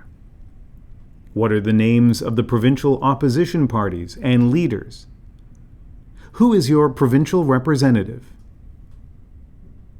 At the territorial government level, what is the name of the commissioner who represents the federal government in your territory? What is the name of the premier? What is the name of your territorial representative? At the municipal government level, what is the name of the municipality where you live? Who is the head of the municipal government, mayor or reeve? Caption: Image of the Quebec City Hall, constructed in 1895 to 1896. The justice system. The Canadian justice system guarantees everyone due process under the law. Our judicial system is founded on the presumption of innocence in criminal matters, meaning everyone is innocent until proven guilty. Canada's legal system is based on a heritage that includes the rule of law, freedom under the law, democratic principles, and due process. Due process is the principle that the government must respect all of the legal rights a person is entitled to under the law. Canada is governed by an organized system of laws. These laws are the written rules intended to guide people in our society. They are made by elected representatives. The courts settle disputes and the police enforce the laws. The law in Canada applies to everyone, including judges, politicians, and the police. Our laws are intended to provide order in society and a peaceful way to settle disputes, and to express the values and beliefs of Canadians. Caption: Image of the scales of justice from the Vancouver Law Courts, with the caption, "The blindfolded Lady Justice symbolizes the impartial manner in which our laws are administered, blind to all considerations but the facts." Caption: Image of a border guard with a sniffer dog inspecting the trunk of a car at the Canada-US border. Courts. The Supreme Court of Canada is our country's highest court. The Federal Court of Canada deals with matters concerning the federal government. In most provinces, there is an appeal court and a trial court, sometimes called the Court of Queen's Bench or the Supreme Court. There are also provincial courts for lesser offenses, family courts, traffic courts, and small claims courts for civil cases involving small sums of money. Police. The police are there to keep people safe and to enforce the law. You can ask the police for help in all kinds of situations. If there's been an accident, if someone has stolen something from you, if you're a victim of assault, if you see a crime taking place, or if someone you know has gone missing. There are different types of police in Canada. There are provincial police forces in Ontario and Quebec, and municipal police departments in all provinces. The Royal Canadian Mounted Police, or RCMP, enforce federal laws throughout Canada and serve as the provincial police in all provinces and territories except Ontario and Quebec, as well as in some municipalities. Remember, the police are there to help you. You can also question the police about their service or conduct if you feel you need to. Almost all police forces in Canada have a process by which you can bring your concerns to the police and seek action. Getting legal help. Lawyers can help you with legal problems and act for you in court. If you cannot pay for a lawyer, in most communities there are legal aid services available free of charge or at a low cost. Captions. Image of jury benches. Image of a police constable helping a young boy. Image of a prison with caption, "Prisons have an essential role in punishing criminals and deterring crime." Canadian symbols. Canada has many important symbols, objects, events, and people that have special meaning. Together, they help explain what it means to be Canadian and express our national identity. Important Canadian symbols have been discussed throughout this booklet. The Canadian Crown. The Crown has been a symbol of the state in Canada for 400 years. Canada has been a constitutional monarchy in its own right since Confederation in 1867 during Queen Victoria's reign. Queen Elizabeth II, who has been Queen of Canada since 1952, marked her Golden Jubilee in 2002 and celebrates her Diamond Jubilee, or 60 years as sovereign, in 2012. The Crown is a symbol of government, including Parliament, the legislatures, the courts, police services, and the Canadian Forces. Caption. Image of the Mace of the House of Commons in Ottawa. Flags in Canada. A new Canadian flag was raised for the first time in 1965. The red, white, red pattern comes from the flag of the Royal Military College, Kingston, founded in 1876.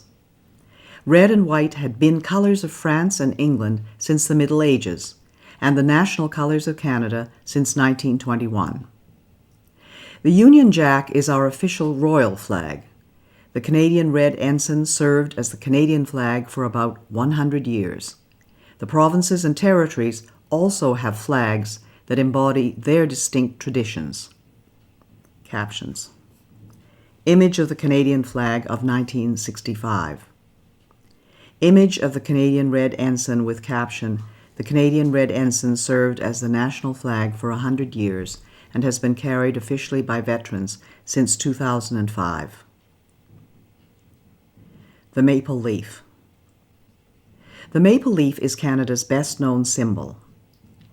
Maple leaves were adopted as a symbol by French Canadians in the 1700s, have appeared on Canadian uniforms and insignia since the 1850s, and are carved into the headstones of our fallen soldiers buried overseas and in Canada. The Fleur De Lis. It is said that the lily flower, Fleur De Lis, was adopted by the French king in the year 496. It became the symbol of French royalty for more than 1,000 years, including the colony of New France. Revived at Confederation, the Fleur De Lis was included in the Canadian Red Ensign.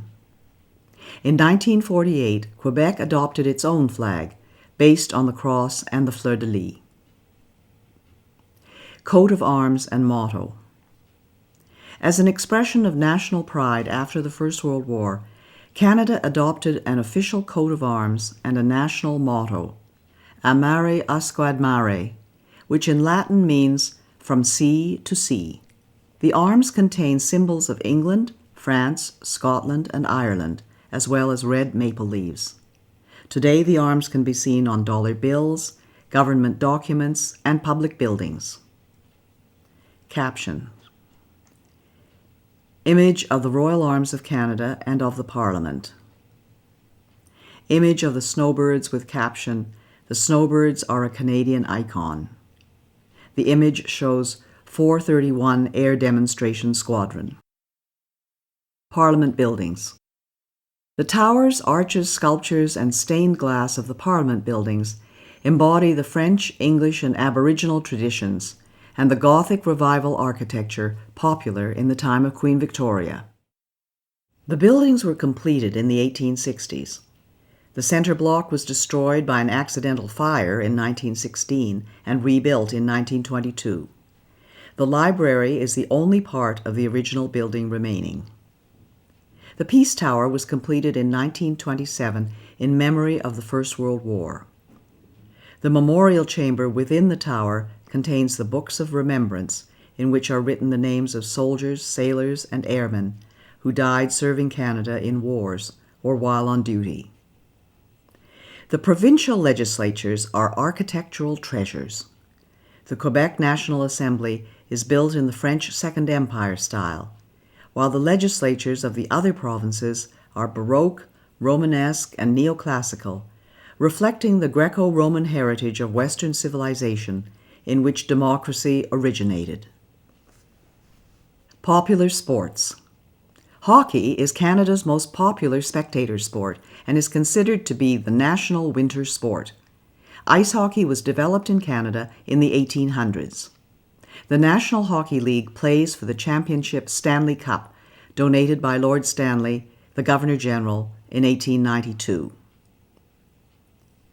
The Clarkson Cup, established in 2005 by Adrian Clarkson, the 26th Governor-General and the first of Asian origin, is awarded for women's hockey. Many young Canadians play hockey at school, in a hockey league, or on quiet streets, road hockey or street hockey, and are taken to the hockey rink by their parents. Canadian children have collected hockey cards for generations. Canadian football is the second most popular sport. Curling, an ice game introduced by Scottish pioneers, is popular. Lacrosse, an ancient sport first played by Aboriginals, is the official summer sport. Soccer has the most registered players of any game in Canada. Caption. Image of the Montreal Canadiens, Stanley Cup champions in 1978. The Beaver. The beaver was adopted centuries ago as a symbol of the Hudson's Bay Company. It became an emblem of the Saint Jean-Baptiste Society, a French-Canadian patriotic association, in 1834, and was also adopted by other groups. This industrious rodent can be seen on the 5-cent coin, on the coats of arms of Saskatchewan and Alberta, and of cities such as Montreal and Toronto. Caption. Image of a beaver. Canada's official languages. English and French are the two official languages and are important symbols of identity. English speakers, Anglophones, and French speakers, Francophones, have lived together in partnership and creative tension for more than 300 years. You must have adequate knowledge of English or French to become a Canadian citizen. Adult applicants 55 years of age and over are exempted from this requirement. Parliament passed the Official Languages Act in 1969. It has three main objectives: establish equality between French and English in Parliament, the Government of Canada, and institutions subject to the Act. Maintain and develop official language minority communities in Canada, and promote equality of French and English in Canadian society. Caption: Image of the Royal Canadian Mounted Police in Ottawa. National Anthem. O Canada was proclaimed as the national anthem in 1980. It was first sung in Quebec City in 1880. French and English Canadians sing different words to the national anthem. O Canada, our home and native land, true patriot love in all thy sons command. With glowing hearts we see thee rise, the true north strong and free. From far and wide, O Canada, we stand on guard for thee. God keep our land, glorious and free. O Canada, we stand on guard for thee. O Canada, we stand on guard for thee. O Canada, terre de nos aïeux, ton front est ceint de fleurons glorieux, car ton bras sait porter l'épée, il sait porter la croix. Ton histoire est une épopée des plus brillants exploits, et ta valeur, de foi trompée, protégera nos foyers et nos droits, protégera nos foyers et nos droits. Royal Anthem. The Royal Anthem of Canada, God Save the Queen, or King, can be played or sung on any occasion when Canadians wish to honor the sovereign. God Save the Queen. God save our gracious Queen, long live our noble Queen. God save the Queen. Send her victorious, happy and glorious, long to reign over us. God save the Queen. Dieu protège la reine. Dieu protège la reine de sa main souveraine. Vive la reine, qu'un règne glorieux, long et victorieux, ronde son peuple heureux. Vive la reine. The Order of Canada and other honors. All countries have ways to recognize outstanding citizens. Official awards are called honors, consisting of orders, decorations, and medals. After using British honors for many years, Canada started its own honors system with the Order of Canada in 1967, the centennial of Confederation. If you know of fellow citizens who you think are worthy of recognition, you are welcome to nominate them. Information on nominations for many of these honors can be found at www.gg.ca/document.aspx?ID = 70 $LAN = ENG. Caption. Image of Oscar Peterson with caption. Jazz pianist Oscar Peterson receives the Order of Canada from Roland Michener, the 20th Governor-General, in 1973. In the center are Nora Michener and a portrait of Vincent Massey, the 18th Governor-General. The Victoria Cross. The Victoria Cross, VC, is the highest honor available to Canadians and is awarded for the most conspicuous bravery, a daring or preeminent act of valor or self-sacrifice, or extreme devotion to duty in the presence of the enemy. The VC has been awarded to 96 Canadians since 1854. 6 recipients are included below with their images. Then Lieutenant Alexander Roberts Dunn, born in present-day Toronto, served in the British Army in the charge of the Light Brigade at Balaclava, 1854, in the Crimean War, and was the first Canadian to be awarded the Victoria Cross.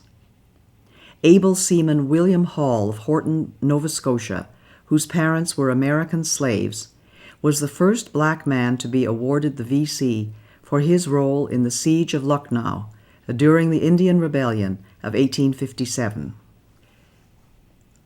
Corporal Philip Konowal, born in Ukraine, showed exceptional courage in the Battle of Hill 70 in 1917 and became the first member of the Canadian Corps not born in the British Empire to be awarded the V.C. Flying Ace Captain Billy Bishop, born in Owen Sound, Ontario, earned the V.C. in the Royal Flying Corps during the First World War and was later an honorary Air Marshal of the Royal Canadian Air Force. Captain Paul Triquet of Cabano, Quebec, earned the V.C. leading his men and a handful of tanks in the attack on Casa Berardi in Italy in 1943 during the Second World War, and was later a brigadier. Lieutenant Robert Hampton Gray, a Navy pilot born in Trail, BC, was killed while bombing and sinking a Japanese warship in August 1945, a few days before the end of the Second World War, and was the last Canadian to receive the V.C. to date. National public holidays and other important dates. The following are some national holidays and important dates in Canada. New Year's Day is January 1st. Sir John A. Macdonald Day is January 11th. Good Friday is the Friday immediately preceding Easter Sunday. Easter Monday is the Monday immediately following Easter Sunday. Vimy Day is April 9th. Victoria Day is the Monday preceding May 25th, which is the Sovereign's birthday. Fête Nationale is a holiday celebrated in Quebec on June 24th, which is the feast of St. John the Baptist. Canada Day is July 1st. Labor Day is the first Monday of September. Thanksgiving Day is the second Monday of October. Remembrance Day is November 11th. Sir Wilfrid Laurier Day is November 20th. Christmas Day is December 25th. Boxing Day is December 26th. Canada's economy, a trading nation. Canada has always been a trading nation, and commerce remains the engine of economic growth. As Canadians, we could not maintain our standard of living without engaging in trade with other nations. In 1988, Canada enacted free trade with the United States. Mexico became a partner in 1994 in the broader North American Free Trade Agreement, NAFTA, with over 444 million people and over $1 trillion in merchandise trade in 2008. Today, Canada has one of the 10 largest economies in the world and is part of the G8 group of leading industrialized countries, with the United States, Germany, the United Kingdom, Italy, France, Japan, and Russia. Canada's economy includes three main types of industries. Service industries provide thousands of different jobs in areas like transportation, education, healthcare, construction, banking, communications, retail services, tourism, and government. More than 75% of working Canadians now have jobs in service industries. Manufacturing industries make products to sell in Canada and around the world. Manufactured products include paper, high-technology equipment, aerospace technology, automobiles, machinery, food, clothing, and many other goods. Our largest international trading partner is the United States. Natural resources industries include forestry, fishing, agriculture, mining, and energy. These industries have played an important part in the country's history and development. Today, the economy of many areas of the country still depends on developing natural resources, and a large percentage of Canada's exports are natural resources commodities. Caption: Images of a lumber truck, of oil pump jacks in Alberta, of Atlantic lobster, and of a hydroelectric dam on the Saguenay River, Quebec. Canada enjoys close relations with the United States, and each is the other's largest trading partner. Over 3/4 of Canadian exports are destined for the USA. In fact, we have the biggest bilateral trading relationship in the world. Integrated Canada-USA supply chains compete with the rest of the world.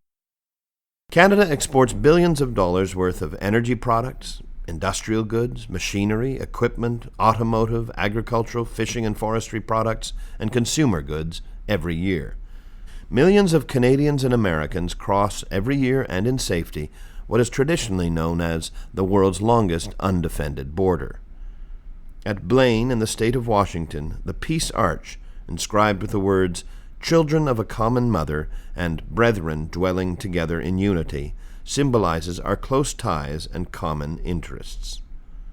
Caption: images of a car assembly plant in Oakville, Ontario, of the Port of Vancouver, of a research laboratory, of RIM's BlackBerry device, and of ice wine grapes in the Niagara region in Ontario. Canada's regions. Canada is the second largest country on Earth, with 10 million square kilometers. 3 oceans line Canada's frontiers: the Pacific Ocean in the west, the Atlantic Ocean in the east, and the Arctic Ocean to the north. Along the southern edge of Canada lies the Canada-United States boundary. Both Canada and the USA are committed to a safe, secure, and efficient frontier. The regions of Canada.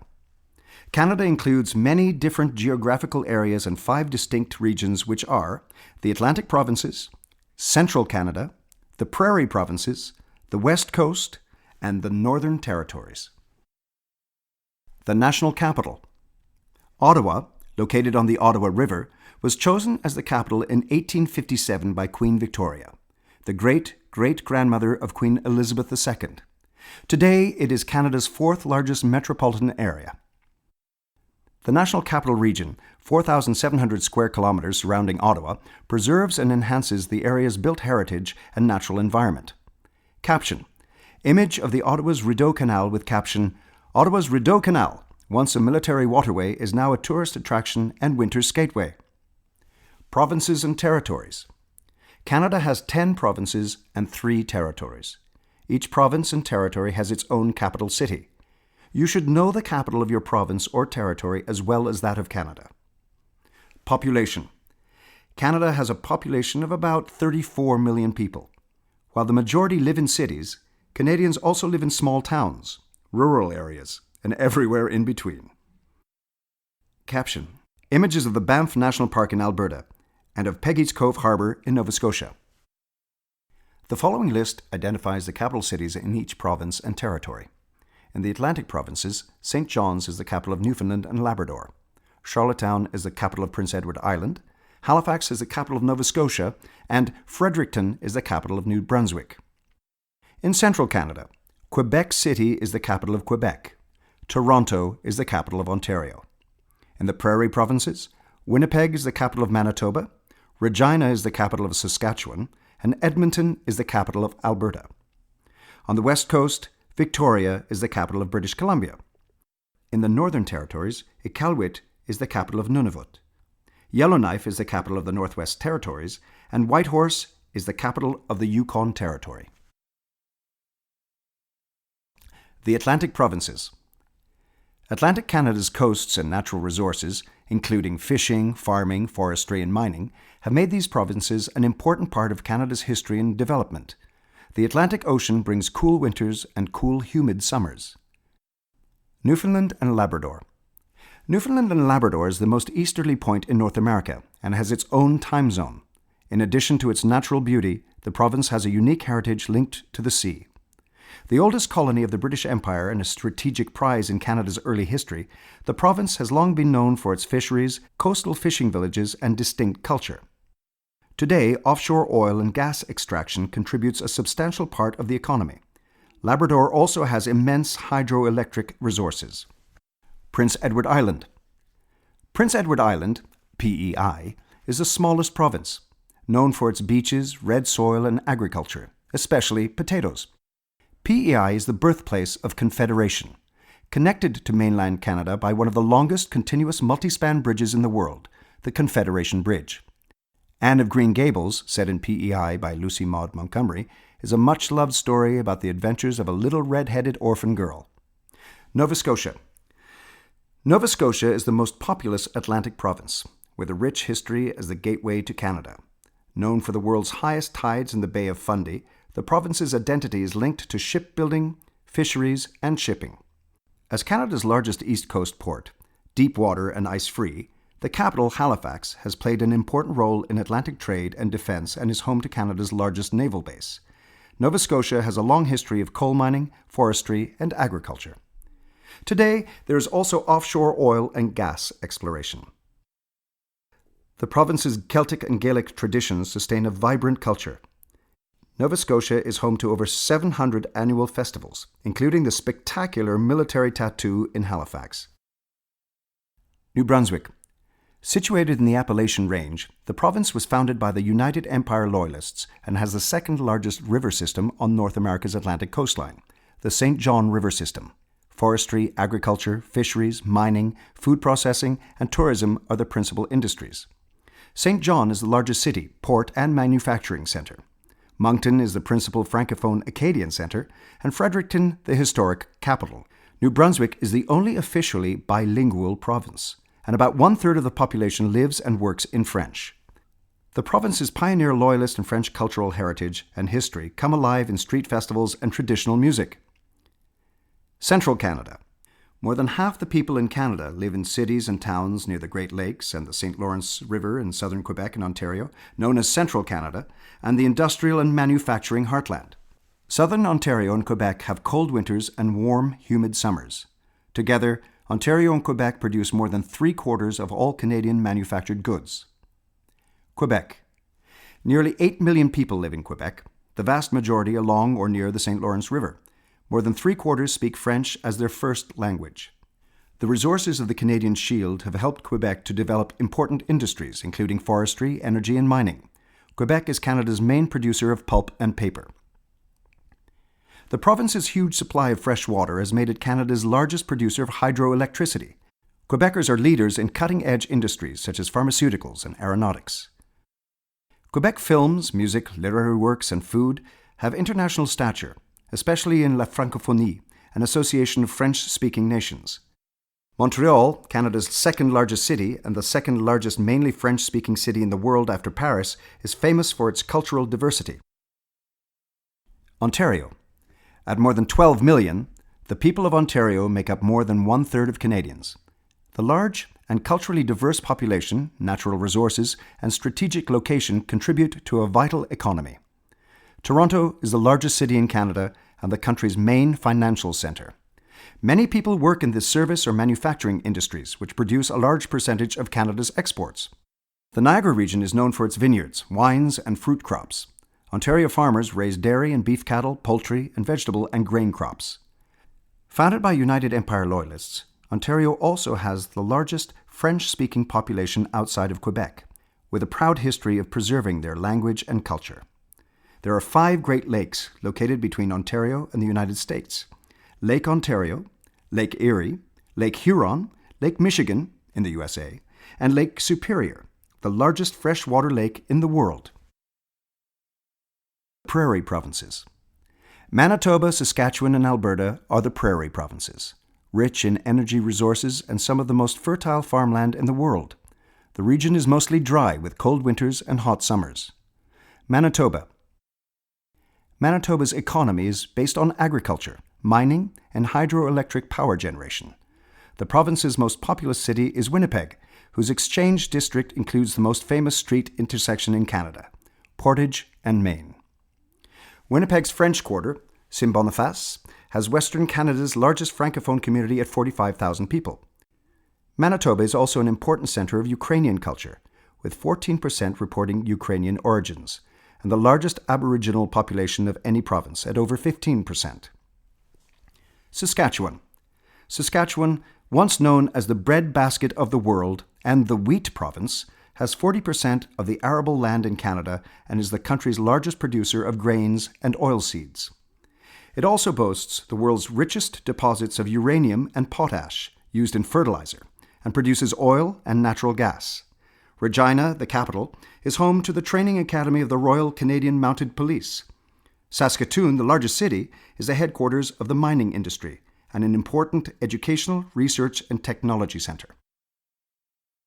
Alberta. Alberta is the most populous prairie province. The province and the world-famous Lake Louise in the Rocky Mountains were both named after Princess Louise Caroline Alberta, 4th daughter of Queen Victoria.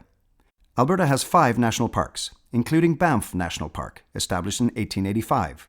The rugged Badlands house some of the world's richest deposits of prehistoric fossils and dinosaur finds. Alberta is the largest producer of oil and gas, and the oil sands in the north are being developed as a major energy source. Alberta is also renowned for agriculture, especially for the vast cattle ranches that make Canada one of the world's major beef producers. The West Coast. British Columbia is known for its majestic mountains and as Canada's Pacific Gateway. The Port of Vancouver, Canada's largest and busiest, handles billions of dollars in goods traded around the world. Warm air streams from the Pacific Ocean gives the BC coast a temperate climate. British Columbia. British Columbia, or BC, on the Pacific coast, is Canada's westernmost province, with a population of 4 million. The Port of Vancouver is our gateway to the Asia-Pacific. About one-half of all the goods produced in BC are forestry products, including lumber, newsprint, and pulp and paper products, the most valuable forestry industry in Canada. BC is also known for mining, fishing, and the fruit orchards and wine industry of the Okanagan Valley. BC has the most extensive park system in Canada, with approximately 600 provincial parks. The province's large Asian communities have made Chinese and Punjabi the most spoken languages in the cities after English. The capital, Victoria, is a tourist centre and headquarters of the Navy's Pacific Fleet. The Northern Territories. The Northwest Territories, Nunavut, and Yukon contain 1/3 of Canada's landmass but have a population of only 100,000 people. There are gold, lead, copper, diamond, and zinc mines. Oil and gas deposits are being developed. The North is often referred to as the land of the midnight sun because at the height of summer, daylight can last up to 24 hours. In the winter, the sun disappears and darkness sets in for 3 months. The Northern Territories have long, cold winters and short, cool summers. Much of the North is made up of tundra, the vast rocky Arctic plain. Because of the cold Arctic climate, there are no trees on the tundra and the soil is permanently frozen. Some continue to earn a living by hunting, fishing, and trapping. Inuit art is sold throughout Canada and around the world. Yukon. Thousands of miners came to the Yukon during the gold rush of the 1890s. As celebrated in the poetry of Robert W. Service, mining remains a significant part of the economy. The White Pass and Yukon Railway opened from Skagway in neighboring Alaska to the territorial capital, Whitehorse, in 1900, and provides a spectacular tourist excursion across precipitous passes and bridges. Yukon holds the record for the coldest temperature ever recorded in Canada, minus 63 degrees Celsius. Caption. Images of Mount Logan and Sir William Logan with caption. Mount Logan, located in the Yukon, is the highest mountain in Canada. It is named in honor of Sir William Logan, a world-famous geologist, born in Montreal in 1798 to Scottish immigrant parents. Logan founded and directed the Geological Survey of Canada from 1842 to 1869 and is considered one of Canada's greatest scientists. Northwest Territories. The Northwest Territories, NWT, were originally made up in 1870 from Rupert's Land and the Northwestern Territory. The capital, Yellowknife, with a population of 20,000, is called the Diamond Capital of North America. More than half the population is Aboriginal, Dene, Inuit, and Métis. The Mackenzie River, at 4,200 kilometers, is the second longest river system in North America after the Mississippi and drains an area of 1.8 million square kilometers. Nunavut. Nunavut, meaning our land in Inuktitut, was established in 1999 from the eastern part of the Northwest Territories, including all of the former district of Keewatin. The capital is Iqaluit, formerly Frobisher Bay, named after the English explorer Martin Frobisher, who penetrated the uncharted Arctic for Queen Elizabeth I in 1576. The 19-member Legislative Assembly chooses a premier and ministers by consensus. The population is about 85% Inuit, and Inuktitut is an official language and the first language in schools. Captions. Image of an Inuit boy in Nunavut. Image of a caribou with caption. The caribou, also called reindeer, is a popular game for hunters and a symbol of Canada's north. The Canadian Rangers. Canada's vast north brings security and sovereignty challenges. Dealing with harsh weather conditions in an isolated region, the Canadian Rangers, part of the Canadian Forces Reserves, militia, play a key role. Drawing on Indigenous knowledge and experience, the Rangers travel by snowmobile in the winter and all-terrain vehicles in the summer from Resolute to the magnetic North Pole, and keep the flag flying in Canada's Arctic.